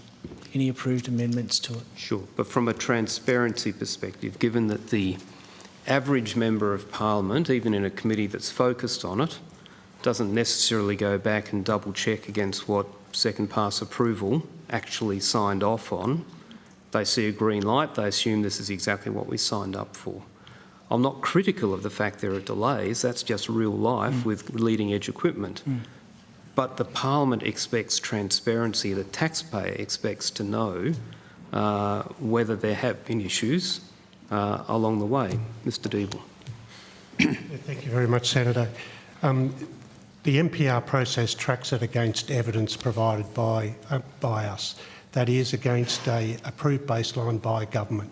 Sometimes those baselines do change.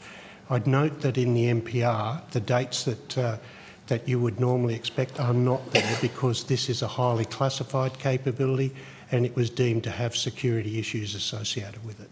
I can assure you that this particular program has undergone additional scrutiny as a result of some of the issues that we've encountered with the flight test associated with the Gulfstream aircraft, and as the Air Vice Marshal stated, some delays to that FAA certification. You would note that in the discussions we've had with the JCPAA, that this is being tracked as a project of interest, and that's available and has been stated in the open forum. So we are tracking this program. We are applying the due diligence associated with it.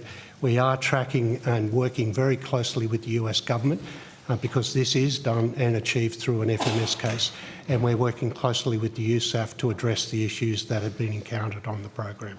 And just perhaps further to Mr Deeble's testimony, obviously the government did seek to progress a defence committee where there would be an environment where more sensitive issues could be discussed. That unfortunately wasn't supported in the Senate, I think by your party, Senator Fawcett. So, you know, very good reasons, Minister, because we actually want to protect the information that's provided to the committee. But yes, is that the reason? Is it, Senator? I hadn't understood that. I thought there were other reasons. Indeed. Nonetheless, it would have been a good forum in which such things could have been canvassed a little more openly than they can be here. Okay, while we have this group at the table, could I just ask about the Joint Strike Fighter, particularly Tech Refresh 3 and Block 4? That was also a subject of some discussion in the States, as well as the A-lists transferring to Odin capabilities, and both people in the Pentagon and DOT&E and the Government Accountability Office had some extensive discussions there, and let's just say it's a live and public issue which is barely discussed here in Australia. I'm just interested to understand what the impact is in terms of our schedule to reach final operating capability with the platform, because the US has been pretty transparent about the fact that there are issues that they're dealing with, but I'm not seeing a lot coming through the publications to the Parliament. Senator, thanks for your question. So currently we have the 63 F-35s here in the country. We're waiting for the final 9 to be delivered to get to the 72.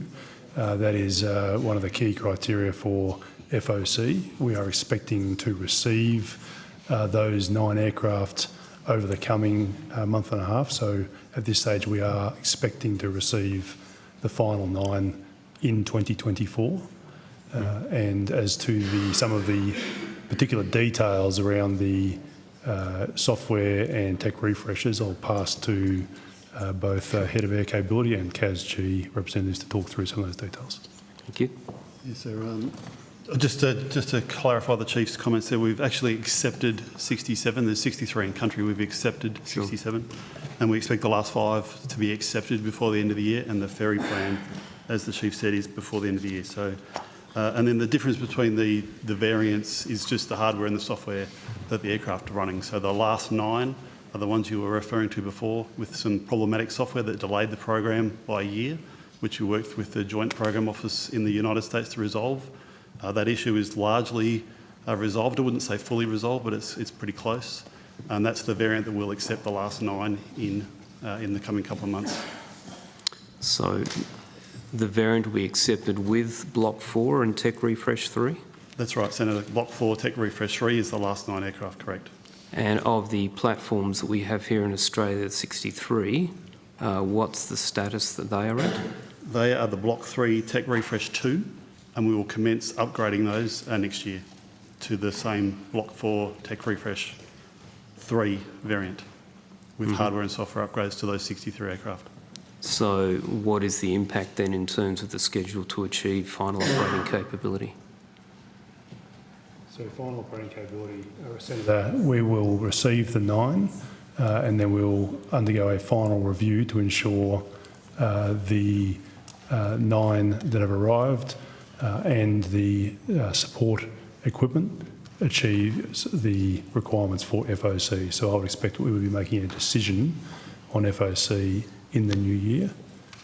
In the Q1 period is the aim. And from all of the fundamental inputs to capability, clearly logistics systems, ALIS or ODIN, whichever we're calling it at the moment in that point of transition, when do you expect to see that in a mature state that can support both home-based and deployed aircraft? Okay, I'll just pause to see whether CASG counterparts want to provide any detail before I provide my thoughts. Thanks. For the ODIN ALIS element, I'm not tracking any major element that causes us concern there. We've been doing deployed operations for quite a while now and teasing that out at home base and away. So some of the reporting I've seen out of the States is talking about people still using manual processes when deployed. I take it from your evidence that we are not using manual processes? We have seen the capability continuously mature and we can expect that to continue as well. That doesn't quite answer my question. Are we still using manual processes when we deploy, or has the system become sufficiently robust that we are using a digital platform when we deploy? It is sufficiently matured, as you just said, to do our deployed operations. Across the full scope of logging of maintenance activities? That's my understanding there, Senator. Okay, that's pleasing to hear. Be interested to know how we're ahead of the US in that, but that's pleasing to hear. Okay, that's it for Air Force. I just have one final question, if I can, going back to GUIO and the discussion that was had earlier about the general purpose frigate. When I was talking GUIO earlier, and particularly around the SM6, SM2, 3 Charlie, it was highlighted to me that the funding that was in the IIP was for another purpose, not for the recent announcement around these 2 standard missiles, and it's not in the forward estimates. So whilst there's been an announcement by the standard that has been applied through many speeches in Parliament over the last couple of years, is that on paper an unfunded promise of government to buy those missiles? If it's not in the FPS and it's not in the IIP, there's a press release.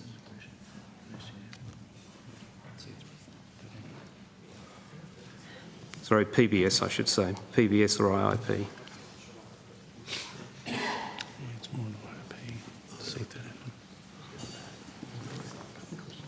Senator, my apologies. I missed the missile acquisition that you were referring to. SM6 and SM2, 3 Charlie. The Minister has announced that they're going to buy it, which is great. We welcome that. It's the end of a long process. But it's not in the IIP as approved expenditure, and it's not in the PBS. And so by the standard that's been applied to previous discussions about things that have been announced but not funded, I'm just wondering how Defence classifies this program. Is it awaiting an update of the IIP? Is it awaiting MyEFO to put it into the forward estimates? Where does it fall from Defence's perspective legally? At the point of a government decision to acquire, it would have moved from unapproved to approved. So the money would have been in the integrated investment program as an unapproved acquisition against the project line to then move into an approved component of that project. So in this case, there's a number of capabilities put into one line in the IOP, yes, but you're comfortable that the government decision essentially will take whatever element is appropriate and then allocate it against that project. That's right, yes. And that's been the way it's been for decades. Yes, so the guided weapons acquisition does encompass a number of different weapon types of which that funding profile would be drawn on for the SM2 and SM6 acquisition. Terrific, and that's the way it has been under multiple governments. Yes? It's a funded acquisition. I think, is that... No, I'm just saying that process of a government decision, it then becomes approved, and next time the documents get updated, it will be reflected in that. Yes, Terrific. Thanks for that clarification. I'm hoping some rhetoric will change. Okay. Thanks, Chair. Thanks a lot, Senator Fawcett. Now, who have I got on my to-do list? Senator Shoebridge, do you want a bit of time? Secretary, I can't remember. I should just also say, I know, just for the benefit of the others that have been waiting, Inspector General and Signals Directorate, I know they've been waiting here for a bit, but I'm happy to let them go home, just acknowledging that, to be honest, we've still got some time with the department and maybe the submarine agency. So if people are happy, that's the one I mean. We've only got 1 hour left. It's not a formal release, but it's an acknowledgement of reality. Yes, that's what I'm saying. As a matter of practicality, we won't so they can go home. I think so. Okay, so we're making those two agencies go home now. But so what we've got is the department still and the Australian Submarine They're welcome Agency. to stay. We're not making them go home. Yep. So we continue with the department and the Australian Submarine Agency. You stick around still, but the others can go home and have a good night rest. Thank you. Senator Shoebridge, you've got the call. Thanks, Chair. Secretary, for the moment I can't recall the official's names, but we're having a discussion about the workplace behaviour surveys, and she was seeking to produce the 2024 surveys. Yes.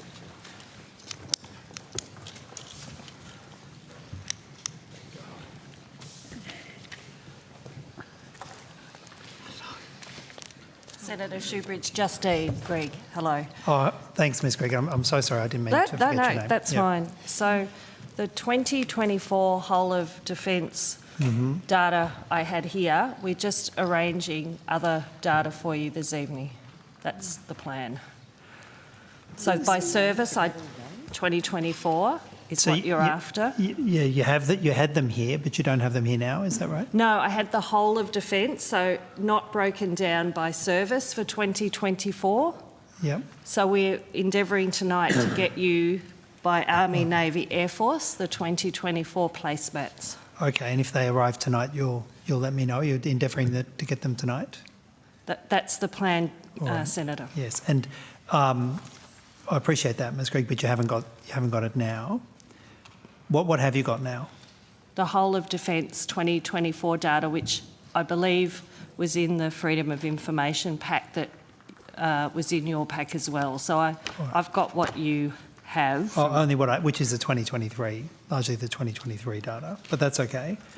Well, if you could table what you have, and we might come back if the 2024 data for the other services is available. Admiral Johnson, I took you earlier to the increase in proportion of members of the ADF who are looking to leave the ADF that's identified in that survey. Have you read those workplace behaviour surveys? Yes, Senator. Are you troubled by that trend of a greater and greater proportion of the ADF looking to rapidly leave the ADF? It is important that we get the best retention rate that we can, and that's why the continuation bonuses as part of the workforce plan are an element of it, but not all of the plan. The other elements of those workplace behaviour surveys is they showed disturbing rates of sexual harassment, bullying and other unacceptable behaviour, particularly in those parts of the service that have young recruits and graduates coming in. When you read the workplace behaviour surveys, were you troubled by that?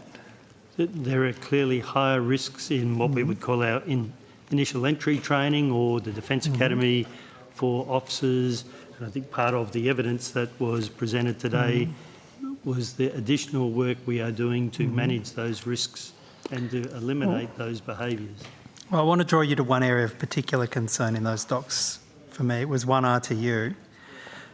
In 2023, 44% of women in that unit experienced unacceptable behaviour, 29% experienced harassment, 13% bullying, 6% sexual harassment, and 59% of women in the first RTU said that when unacceptable behaviour was reported, no action was taken.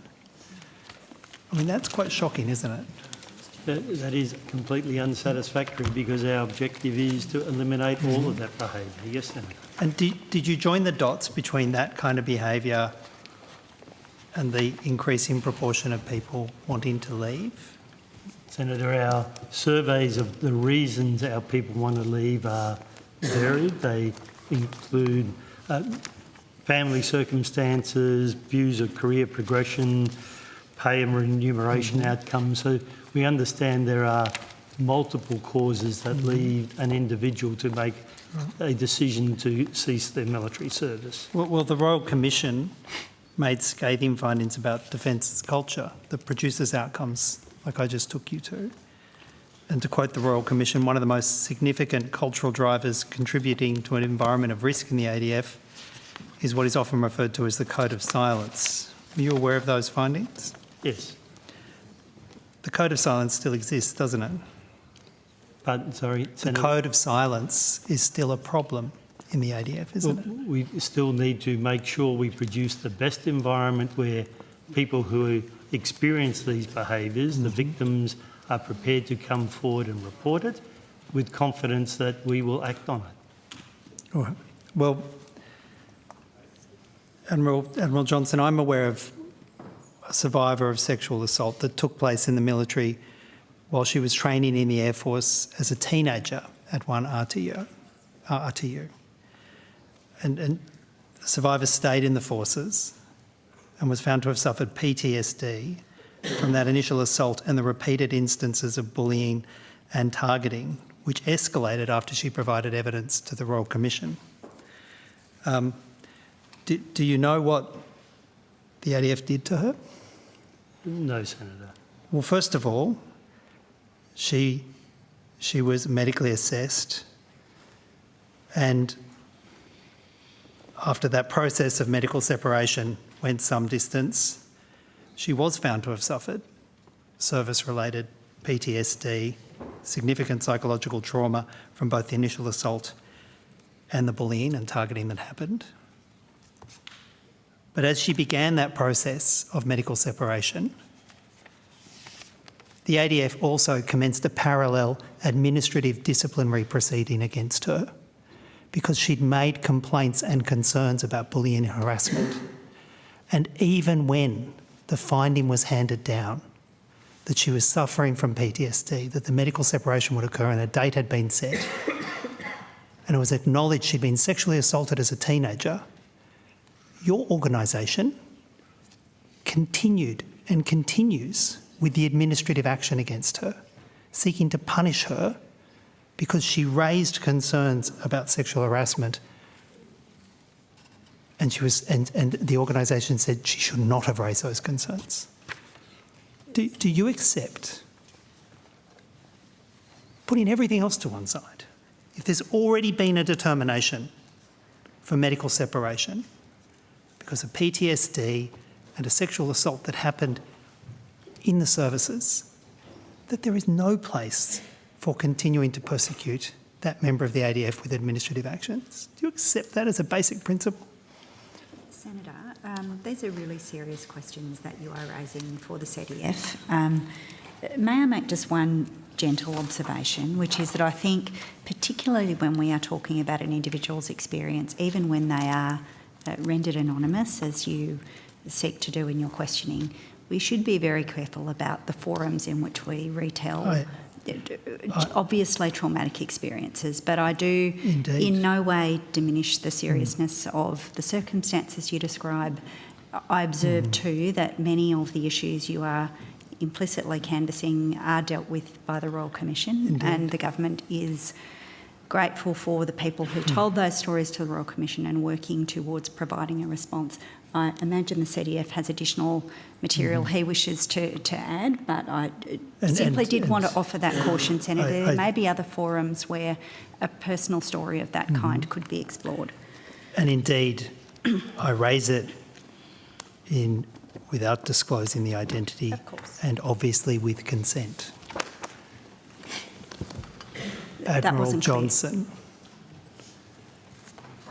will you now respond to that deeply troubling set of circumstances? Senator, I can't comment on the individual's case, but I can say we are working hard to make sure we are an organisation who supports the individuals, who acts in a trauma-informed manner for the circumstances that a person has found themselves in, that acts fairly and transparently to all of the parties involved in those circumstances. Can you not accept that a member of the ADF who has been found to have been sexually assaulted, indeed for whom an apology was drafted and provided, who is being medically separated because of that, should not be the subject of administrative separation process? You should not do that to somebody you have just found and determined had been sexually assaulted and was suffering from psychological trauma. You should not do that, should you? Senator, I would repeat my answer, that we need to act in a trauma-informed manner. I can't comment on the specifics of that particular circumstance. You're seeking a binary answer for me without me having access to the same detail that you do. I am saying we need to act in a trauma-informed manner for that person and everybody else. The Royal Commission made repeated findings about the harm that's been done through the administrative separation process when members of the ADF were injured, were suffering psychological trauma, made harsh findings. And far from it being fixed, it's happening right now. This process, this administrative separation process, this punishment because she dared raise concerns about sexual harassment, is happening right now. Right now. Senator, I'd ask then that you might provide the Minister the details of that individual and circumstance so that we could look into it. And will you undertake to urgently review it? Yes. You see, I appreciate that, but this is a woman whose every other avenue to have it reviewed was shut down. Indeed, the administrative separation process was manipulated by her superiors in such a way that an initial conclusion that no action should be taken was overturned. And did I mention she's been punished for raising sexual harassment complaints where they weren't verified because there's a culture of silence, a code of silence in the organisation. She's been punished for speaking out. You can't accept that, can you? Senator, I'm not accepting it because I don't have the same access to the material you have. I am inviting you to provide us with that information so that we can review it and act on it. You see, and I appreciate that, CDF. We come back to the fact that the numbers in the ADF are part of two factors. those who are leaving at rates far greater than at which you're recruiting them and the rate at which you can put them in. And unless you fix this culture problem, $40,000 bonuses, additional payments for leave, additional payments for housing, they're not going to fix your retention problem. Because as the Royal Commission has made clear, you've got a cultural problem, haven't you? So I agree with you, Senator. We have cultural work to do to be the kind of organisation we are aiming to be and to make sure the lived experience in our organisation reflects that outcome. So what are your markers then? What are you setting as markers to assess your performance in the first year or 2 years? Can we expect to look at the next set of workplace surveys and see substantial improvement by reductions in harassment, reductions in bullying, reductions in sexual harassment? Are you going to tie yourself to some kind of metric?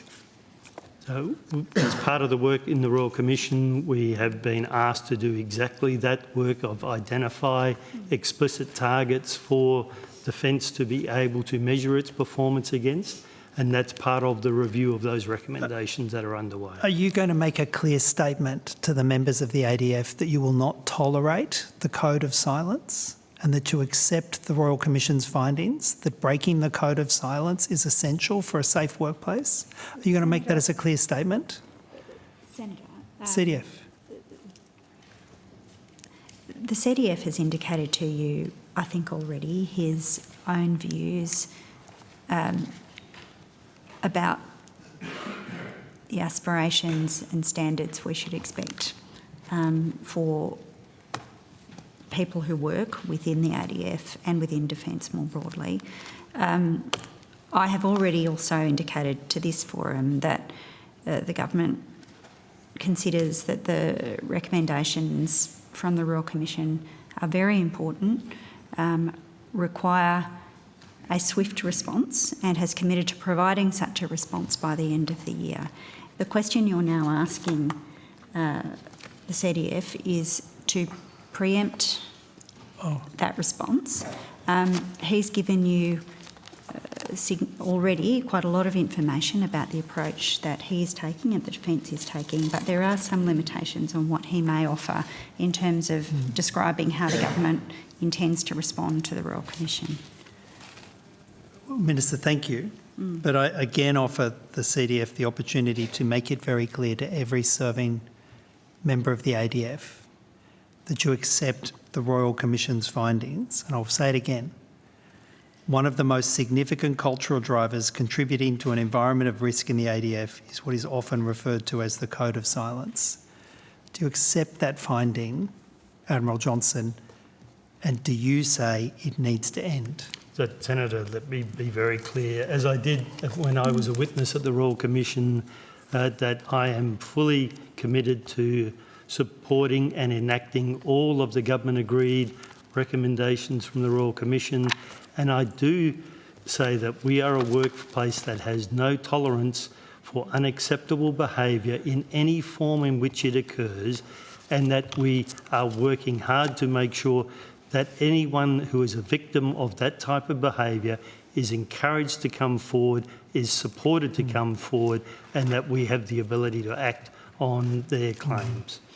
I remind you, Admiral Johnson, of just one little data point that I gave you from this woman's unit.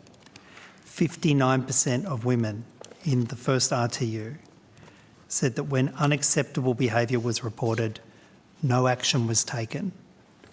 That's not an organisation that has zero tolerance for that kind of behaviour, is it? It's just not. In that case, no, it's not. Well, I could take you through all the... It's repeated in unit after unit after unit after unit. Similar data. I say to you again, will you now say unambiguously that under your leadership the code of silence must end? Senator, yeah, my comments to you were precisely that we need to allow every victim to come forward and to raise their circumstances, that there is no tolerance of a code of silence because we want to create the environment where people can come forward and report unacceptable behaviour and have it acted on. And if people in the chain of command All right, Senator seek to take adverse action against people who speak up, will you have zero tolerance for that behaviour? So we, as part of our reporting of every individual, look at the manner by which they manage wellbeing, manage their team, manage their performance. That is a performance marker for all of the people in the organisation. Thank you, Admiral. Now, Senator Fawcett, you have the call. Thank you. Could I speak to people about drones, please, in the ADF? In fact, there's three specific things I want to talk to. One is about Navy's acquisition of the Edge 130 Blue and also the DJI drones, which I understand have been withdrawn from service, which Ukraine has asked for. Two specific areas there.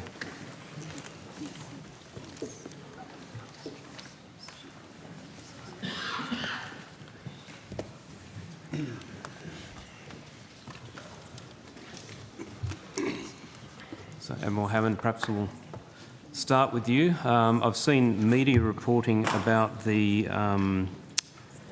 Red Cat, I think is the firm, Edge 130 Blue drones. I'm just interested to understand where that program came from, what its purpose is, where the funding came from, who approved it, and then I'll ask some further questions. Senator, I'm just diving into my information pack. I'll just pull that brief up.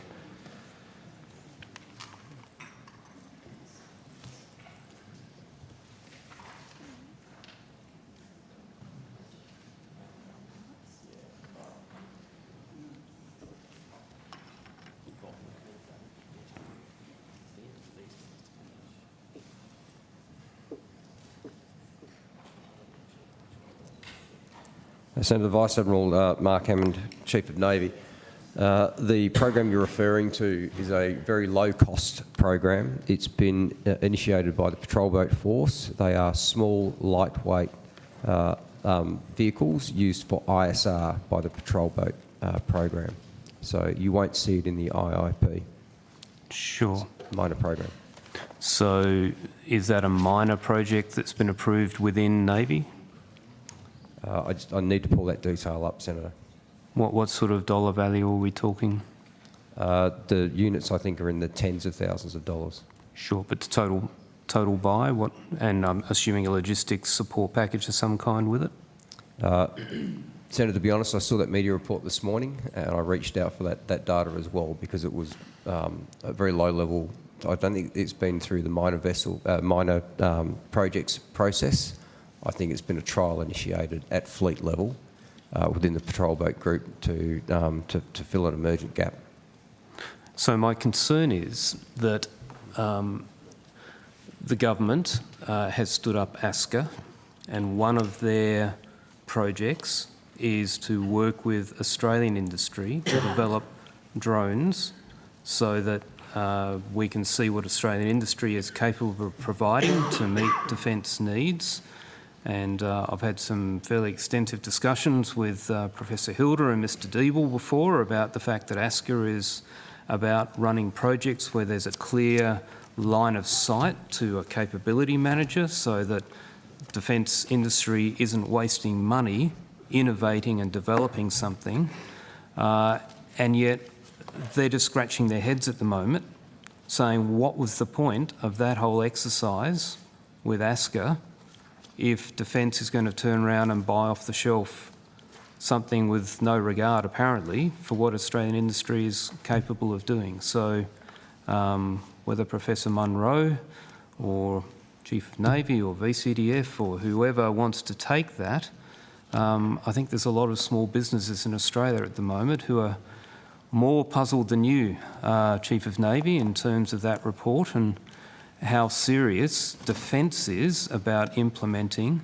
in this case, the government's intent for what ASCA is supposed to be doing.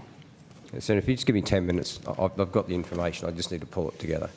Okay, but I assure you, this has been through the airworthiness process as well. It was worked up through Fleet Air Arm. I just do not have the facts to be able to answer your questions in detail at the moment. Okay, well, perhaps while you worked on that, Professor Munro, since you're here, I've got a question for you as well. You've obviously sat very patiently throughout today. I think, is this your first time at the table? No, I spoke about STEM earlier. I wasn't here for that, but anyway, welcome. You would have heard the discussions about satellites and about the need to invest in, well, this is the narrative. I have my doubts as to the true origins of the cessation of this particular tender process, but the narrative is about the need to look at multiple satellites rather than a few large ones. And I want to take you back to RMS Starshot, which was a project that was initiated and then funded.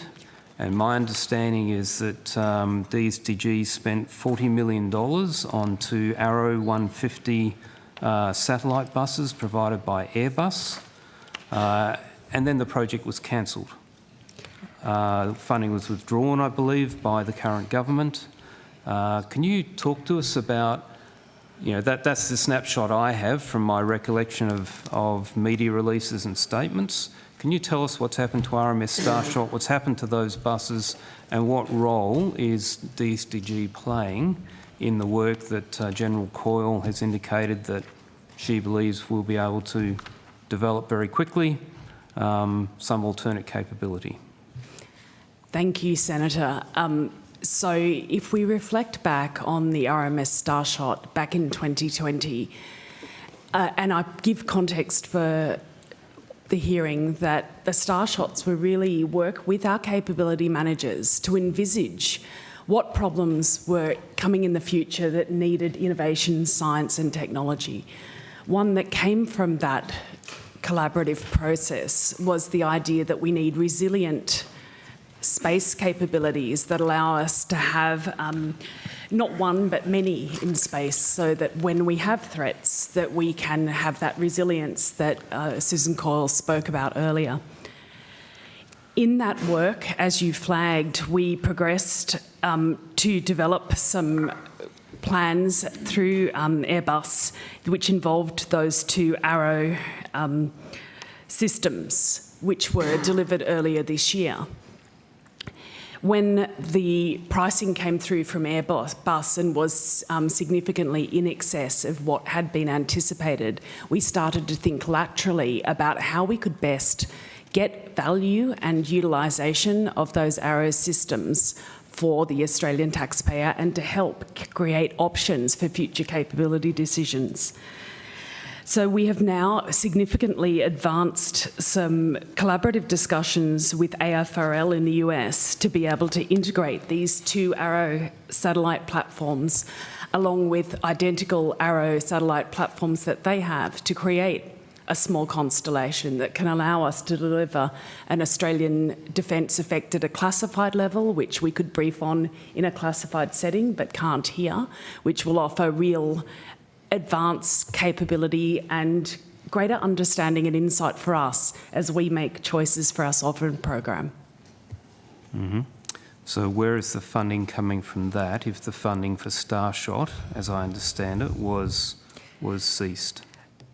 The opportunity we have is to use the funding already spent on purchasing those 2 Arrow satellites as our contribution into a program which can then in turn give Australia capability. There will be additional opportunities in future to consider additional payloads, but we believe that the investment already made gives us a way into a program that can deliver without significant additional funding. So I think the colloquial for this would be dodging a bullet, in that you bought 2 buses for a program that got canned by the government, but you've found now a partnership with AFRL that you can basically put them as an in-kind contribution to their program. Is that the correct string of events? I'd like Senator to recharacterise this. This was not a program canned by the government. This was a program that we reflected on receipt of the proposal from Airbus was no longer offering us the value that we thought was required in order to progress, given the stage of maturity of the technology. We have worked very hard to find that right opportunity and are very grateful for the collaboration with AFRL, because it goes beyond R&D and offers us real defence capability. Mm-hmm. Okay, so what's the time frame of outcomes that you're hoping for from AFRL? We're currently in the process of finalising agreements that will underpin that arrangement, and so there is not an absolute time frame I can give you, but I am happy to update you at next estimates on progress. Okay, and is that through the TTCP, whatever that is now called? I think it's Five Eyes Science and Technology is the new way we describe what was the TTCP. This is a direct bilateral arrangement. Mm-hmm. Right, okay. And are you looking to place people at AFRL? We're working through the details of the mission, and I think it's probably best to have that conversation at a classified level so that the nuances of what we're discussing aren't revealed. Okay. Thank you. No, Raph, I'm still waiting for Chief Navy to come back to me. Surely will, but maybe Senator Birmingham in the meantime might have some questions. Well, he's unless Senator, you have something to add. Senator, I feel much better now. I found it. It's an Army minor project. Well, I'm glad you feel better. So 42 Edge 130 Blue UAS vehicles. They're military grade, under acquisition with an Army minor project. Let's get the microphone also back under up. trial with the United States Coast Guard. We've sought to piggyback a small purchase of 12 to conduct a trial, which includes the interoperability with the Australian Army and potentially with the US Coast Guard. That's been funded out of the Navy Miners project. It's about $470,000, and that trial will inform further development, and it's for maritime over-the-horizon surveillance from our ECAPE patrol boats to support the border protection mission.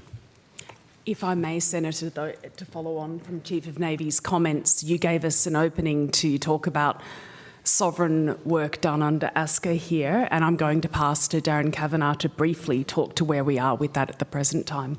Well, specifically what I'd like to know, because this is what industry are asking me, is if the stated intent is to use a program like ASCA to identify what Australian industry can do for, you know, what you're classifying as a relatively low budget buy, why are we not giving that opportunity to companies that have come through the ASCA program to demonstrate what they're capable of, as opposed to just following through with what appears to be a path of low resistance, backing on to another contract that we have to essentially send the work offshore?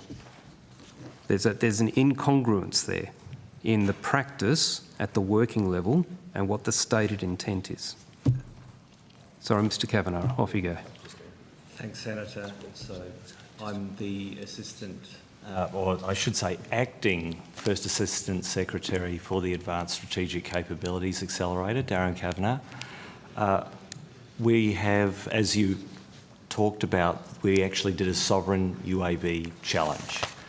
And that challenge was very much about addressing that security and supply chain risks that are inherently associated with those commercially available offshore drones and making sure they were available here.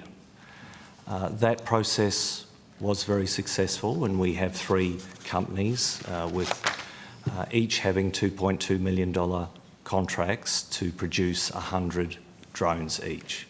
The outcome of that, which will be concluding around March of next year, will be 3 companies, sovereign companies, that defence and other government agencies will be able to draw orders from through a standing offer type arrangement. So that's a will be. Does that mean in future, now I'm looking VCDFs here, does that mean the direction to people who are developing capability within defence at those minor levels or even major projects will look to the Australian companies as a first option, and if they can't provide, then go offshore? Or will this just be an open competition again, where it's like, yes, we know we've got an Australian company, but rather than develop that capability, just go back to our standard, we like the American one. How are we going to develop this into a culture of utilising and providing ongoing offtake agreements to these companies so that they can grow that capability? Thanks, Senator. I think we'll be guided by, Air Marshal Rob Chipman, Vice Chief of the Defence Force, will be guided by the Defence Industry Development Strategy and the 7 defence industry priorities that exist within that strategy, and they will guide us to the sorts of capabilities that we should be seeking first in Australia. But we have other avenues to pursue innovation. An example of that will be through AUKUS, and we will continue to actively look for projects that are desired by capability managers, that are supported by industries across all 3 nations and that meet the investment priorities of all 3 nations, and that will be another pathway. And I will continue to encourage the services to be looking for technologies that exist both in Australia and overseas that give their warfighters a warfighting advantage. And we should be also able to pull those into our innovation ecosystem.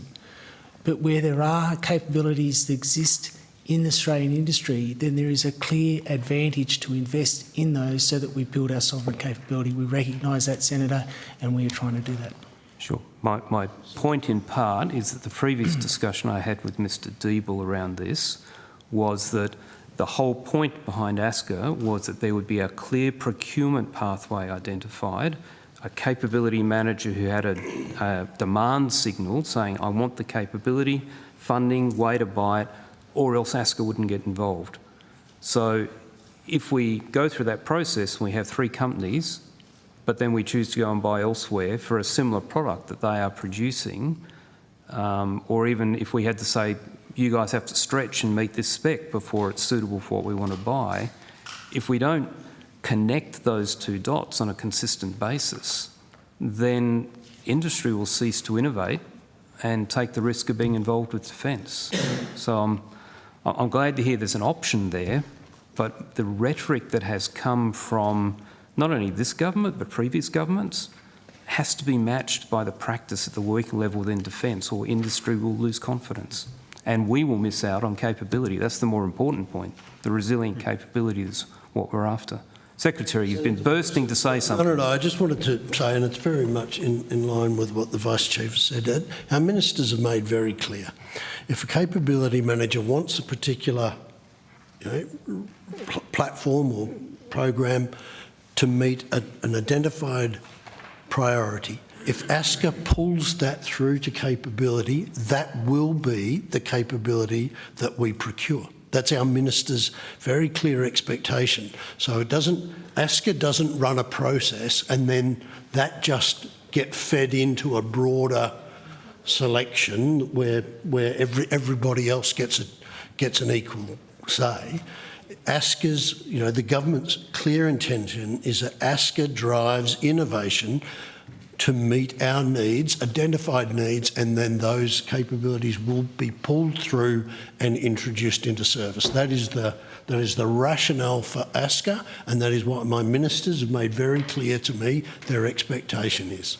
Sure. The final point I'd make is that the intent to follow through, and my understanding of this Edge 150 drone is a tricopter, so it takes off but has a fixed wing mode. It's quite likely of those 3 companies, and I don't know, Professor Munro, what those 3 companies actually provide, but I imagine them predominantly quadcopters or classic fixed wing. To my mind, if we have 3 companies who are capable of producing good quality product, if we need a tricopter, the first question should be to those 3 of them, how long would it take you to produce a tricopter that can do these jobs? If they say we can't or it's going to take too long, fine, go buy it elsewhere. But that should be the first question. And I guess, VCDF, I'm looking to you to say, is that what we're going to drive to meet what Mr Moriarty has just said is the minister's intent? Absolutely. And just to reinforce the point that the Secretary made, I chair what we call the ASCA Oversight Committee. I do that in my capacity as the Joint Force Authority. And the reason for that is to make sure that we are recognising a capability need and then reaching out through ASCA to find solutions to that. So that's absolutely the vision. I think there's a timing issue that we have with this particular project, but that's the vision that we have for our organisation. Okay, that's great. As one of your predecessors, General Mueller, said, vision without dollars is hallucination. And there's a lot of Australian industry that feel as though people are hallucinating a bit at the moment. So I'll be pleased to see those dots joined up. I have more questions, but I sense you want to pass the call on? Yes, I wouldn't mind. So about 8 minutes I'm going to give to Senator Shoebridge, and then I'm going to give about 10 minutes to Senator Birmingham, and then we're going to be wrapping up tonight. Okay, Senator Shoebridge, you've got the call. Mr. Jeffries, about defence exports. The Defence and Strategic Goods List, you'd be aware, provides a very clear definition of what are called Part 1 goods. And Part 1 of the list covers defence, and I'm reading from the list, defence and related goods, that is, goods and technologies designed or adapted for use by armed forces or goods that are inherently lethal. You'd be aware of that, Mr. Jeffries? I am, Senator. So List 1, List 2. List 1 is munitions or components of munitions. And List 2 typically refers to dual-use items that may or may not have a application that could be used in the military domain. Part 1, they are inherently lethal. That's the Apologies, Senator, I didn't hear that, sorry. Part 1, the definition includes that they are either designed or adapted for use by armed forces or goods that are inherently lethal. You'd agree that's Part 1? Inherently... Lethal. Lethal. Yes, it goes to lethality is the question around munitions. Part 2 are dual-use goods. Do you agree that's the distinction? That's good. Yes, Senator. Yes. And you, just in the last few days, provided an answer to a question on notice about the 66 outstanding defence export permits with Israel. And the answer, we asked how many were Part 1 and how many were Part 2. 59 were Part 1 and only 6 were Part 2. So 59 are inherently lethal or military and 6 are dual use. We agree so far? That's what your answer was. Well, you see, I'm having trouble squaring your answer that 59 of the licences are inherently lethal or military and only 6 are dual use, with Minister Marles' statement to the ABC in June of this year, where he said, I might say, to scrutinise those, and he's referring to the 66 licences, but we're confident that those licences are for what we describe as dual-use technology. So that is an item which might be on the Defence Strategic Goods List, but is not a piece of military equipment. Now, that's not true, because 59 of the 65 that were still on foot at the time you provided that answer were not dual use, but they were either military or inherently lethal under Part 1. So, Senator, just in terms of the definition, what you just said, military or inherently lethal. So military equipment is quite broad. It could go to, yes, munitions, but it also could go to body armour. It could go to items that are not in and of themselves inherently lethal, but clearly military items. Technologies designed or adapted for use by armed forces or goods that are inherently lethal. Right. Your minister said, and I don't know who told him, that they were all dual-use technology. Only 6 of the 65 were dual-use technology. The other 59 were either military or otherwise inherently lethal. The minister grossly misled the ABC. Did you mislead the minister and tell him that? Senator, of the items that the government asked that we review, so these are export permits that the government agreed to prior to the onset of the conflict. As I have stated here today, we reviewed those items. None of those permits relate to weapons or weapon systems. What those permits relate to are items that we require for ADF capability, so could well be munitions list 1 or list 2. And as I said, Senator, the majority of those items the government is going to take no action on, mainly because they all relate to ADF capability or capability for the Commonwealth. You've cancelled, in one form or another, 16 export permits to Israel. Overwhelmingly, they must have been Part 1. At least the majority must have been Part 1, because of the 66 in place, only 6 were dual use. Every other one was either for goods and technologies designed or adapted for use by armed forces, or goods that are inherently lethal. And you want us to believe that none of that was assisting the IDF and none of that was weapons. They were either military goods or otherwise inherently lethal. And that is a simple fact from the numbers.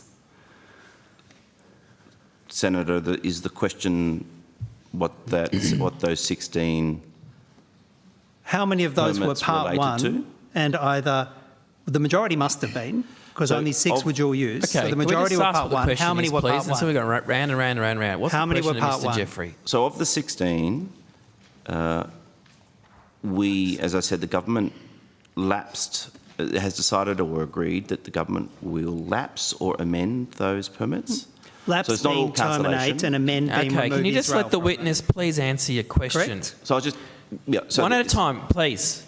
Now, Mr. Jeffrey, you've got the call. Sorry. Thanks, Chair. So of the 16, all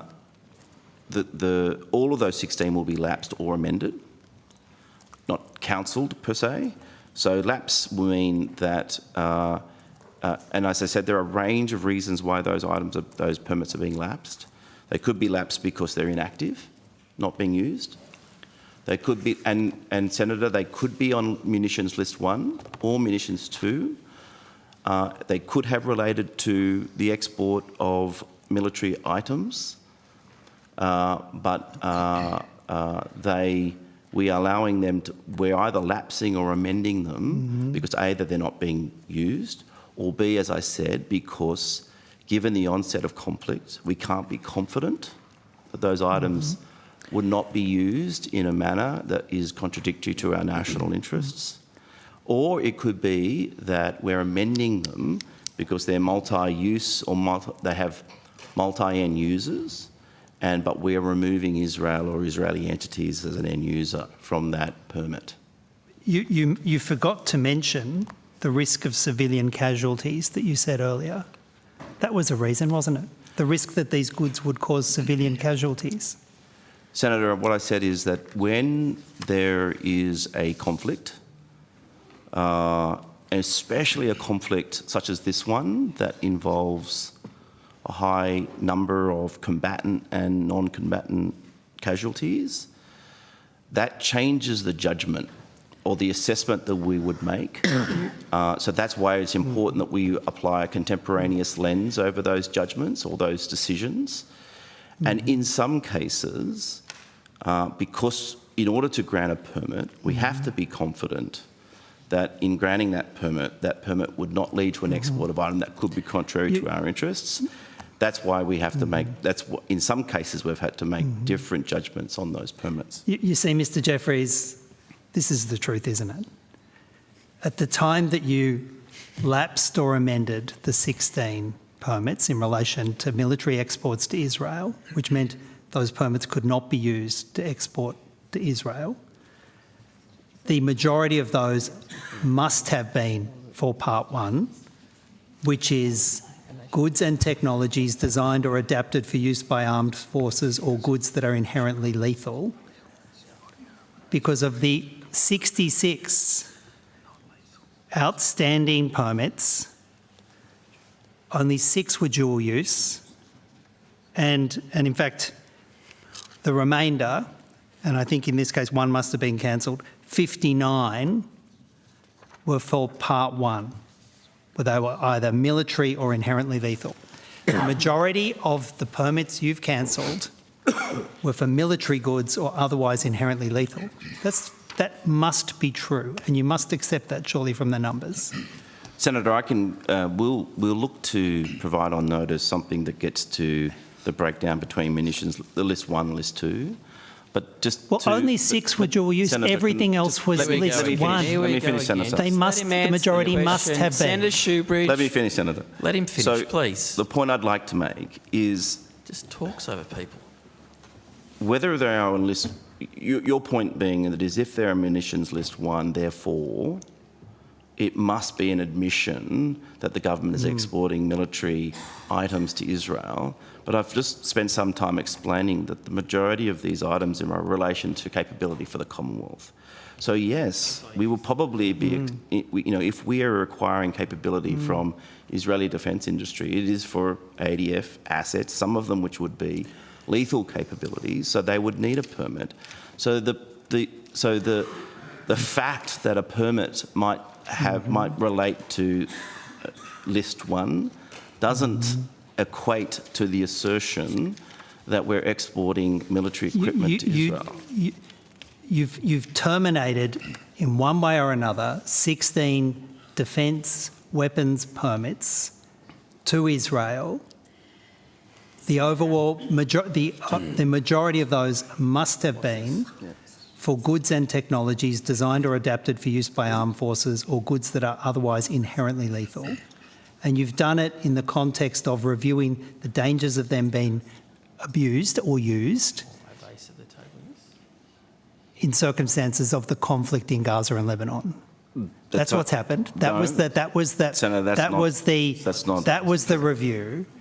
And you can't, after having spent a year denying that there were any weapons or weapons parts being exported to Israel, we now cancel 16 of them after review. Senator, then we're going to move the call around. Mr. Jeffrey, I think the Minister would like to say something. I was simply going to say, Senator Shoebridge, that this is a conversation this committee's had before, and on every occasion it is characterised by you repeating falsely and frequently your view that export permits are the same as exporting weapons. As the official has explained to you this evening, and on almost every other occasion this conversation has come up, that is not the case. That is a false equivalence. That is not how the legislation works, and it is not how the categories in the legislation are established. And it is further complicated by the information that has been provided to you repeatedly by Mr. Jeffrey and others, that many of the active permits are associated with ADF requirements for capability. Now, you doubtless have your own reasons for seeking to assert falsely that Australia is contributing to the conflict in Gaza. Now, you continue to assert that. It is not true, and really it is up to you to explain why it is that you continue to propagate this falsehood when you have been provided evidence on so many occasions that it is incorrect. Yeah. Well, probably because the Defence Minister... Senator Shoebridge, I'm sorry, your time is now expired. Senator Birmingham now has the call. Senator Birmingham, you have the call. Thank you. Thanks very much, Chair. And 2 issues I want to try to run through quickly. Can we start with Psyquantum, please? And can the department quickly explain what role it had in the Psyquantum EOI process that closed in September 2023? And did Defence get to provide advice to DISA on all of the, I understand, 5 EOI applications?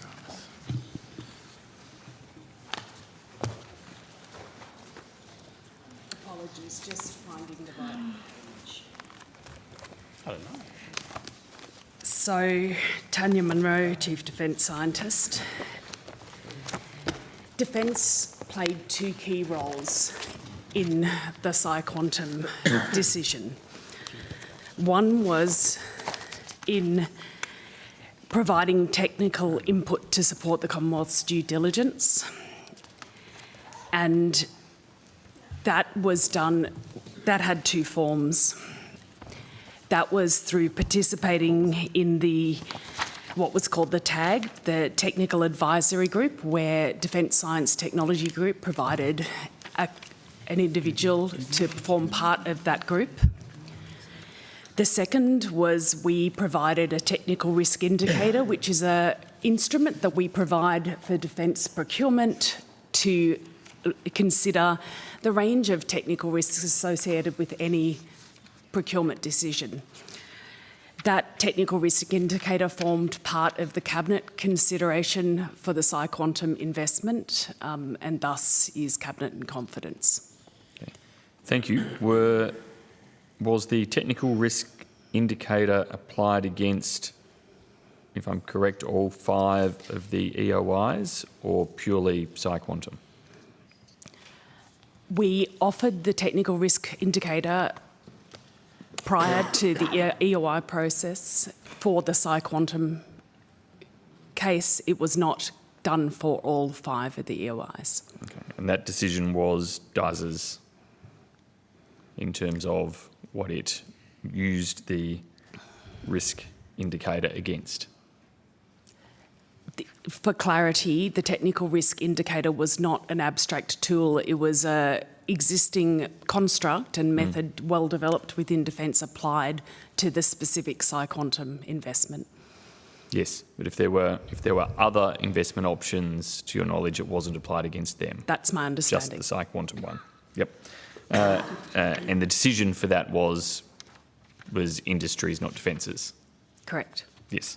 Thank you. And did the Technical Advisory Group have a role in looking at any other proposals, or again purely Psyquantum?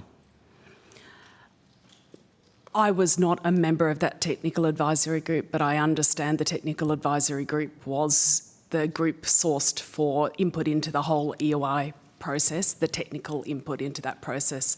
So I can take it on notice if you would like more detail, but my understanding is, yes, they would have provided technical input. But we're getting now into territory that is the process run by Department of Industry, and I think further questions would be best put to them. Okay. If you could provide anything further on notice there, including who, at least in terms of position, not necessarily names, the Defence seconded into that Technical Advisory Group, that would be appreciated. DSTG under FOI release of document MS 23 000638 apparently said to, or in its advice to industry, said, quote, that it creates a precedent case for consideration. What was Defence meaning by that, and what are the implications of that in Defence's opinion? I would need to go back and look at the context for that statement to be able to give an answer that I'm sure is technically correct. That could have been used in a number of different contexts. Okay. Righto. Thanks, Professor Munro. Other things on that we might place on notice or pursue otherwise. Thank you. Thank you. From one extreme to the other, can I ask some questions about special purpose aircraft, please?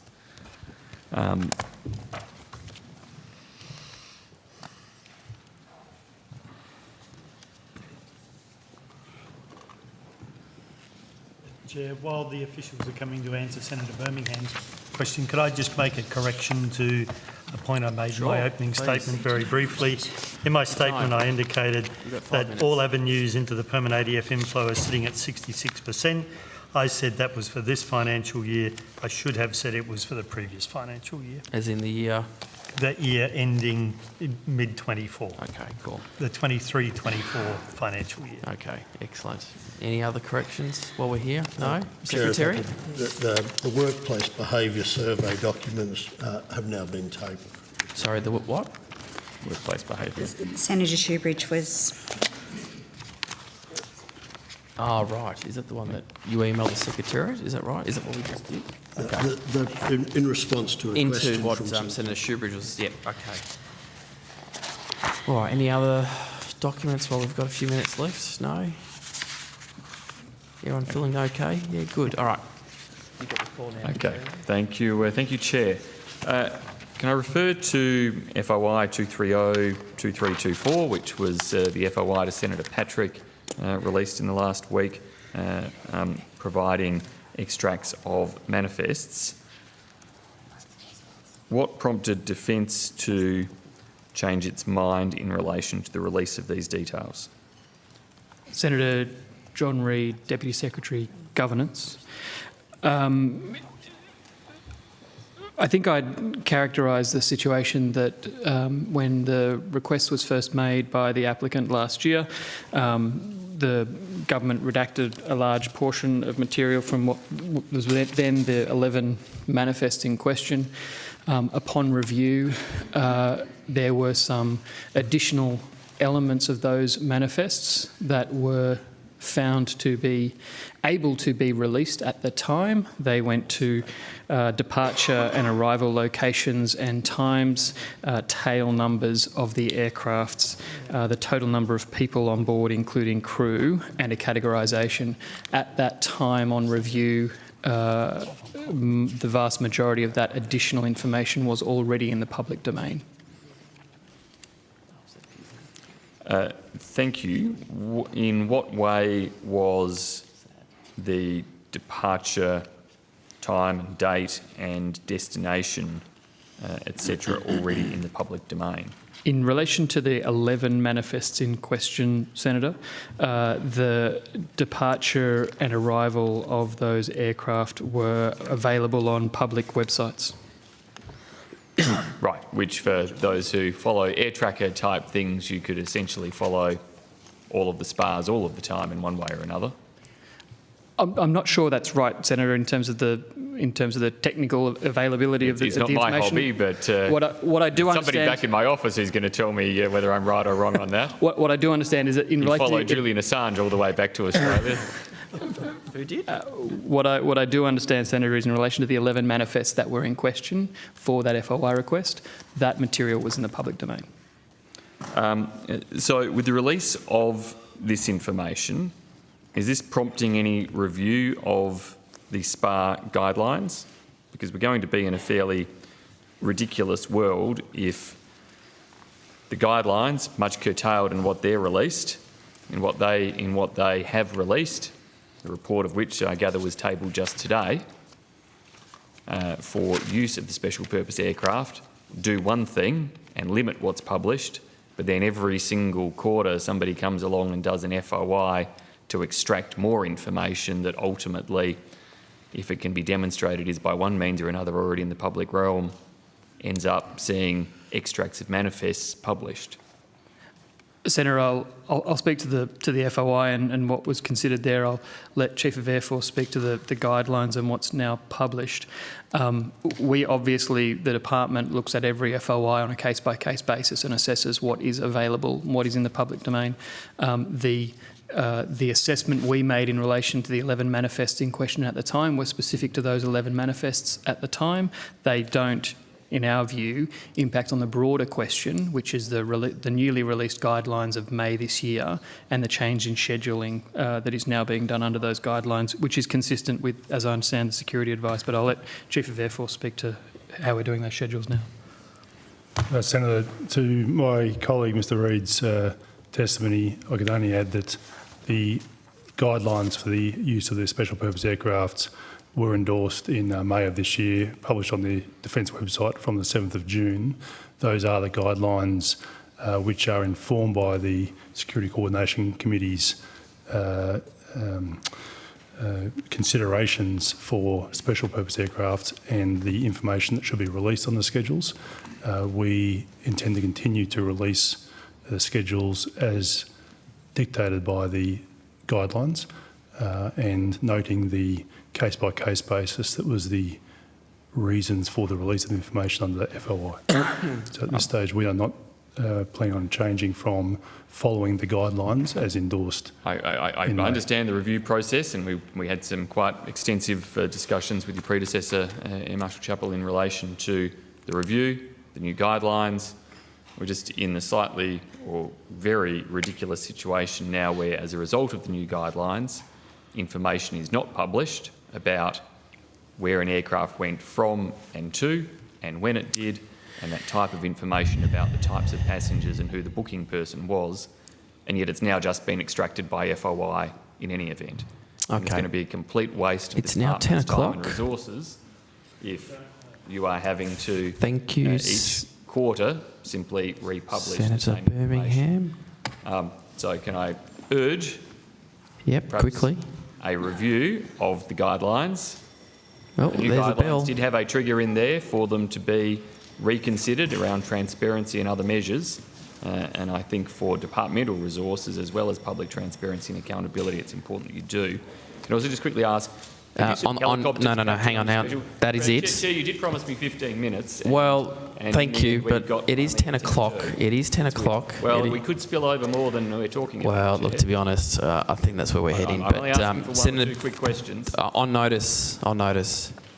No, I don't want to do it on notice. Well, I'm sorry then, no. Senator Fawcett has two on notice. Spilled over, Chair. Well, to be honest, if two questions is what breaks it, I doubt that very much. Anyway, Senator Fawcett, you've got two quick questions you want to put on notice?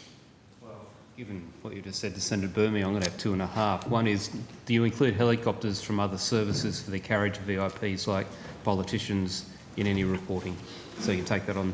Well, no, can we get a quick answer to that? No, on notice. No, can we get a quick answer to that? No, on notice. No, that's important. Well, It should be a it's yes on or no. notice. No, sorry. All right, well, we're going to adjourn now. well, Thank you. well, That concludes spill over today's the whole department if proceedings. you The want to. committee is now due to recommence its examination of the supplementary budget estimates tomorrow, the 7th of November. And if members of the opposition were more efficient with their questions, we may have actually got through all our questions today. But now, reminding senators that if you wish to submit any written questions on notice, you need to do so by the 15th of November this year. The committee has set the 20th of December this year as the date to return any answers to questions on notice. I thank everyone, ministers and the secretary and all the officers. Thank you. Have a good night.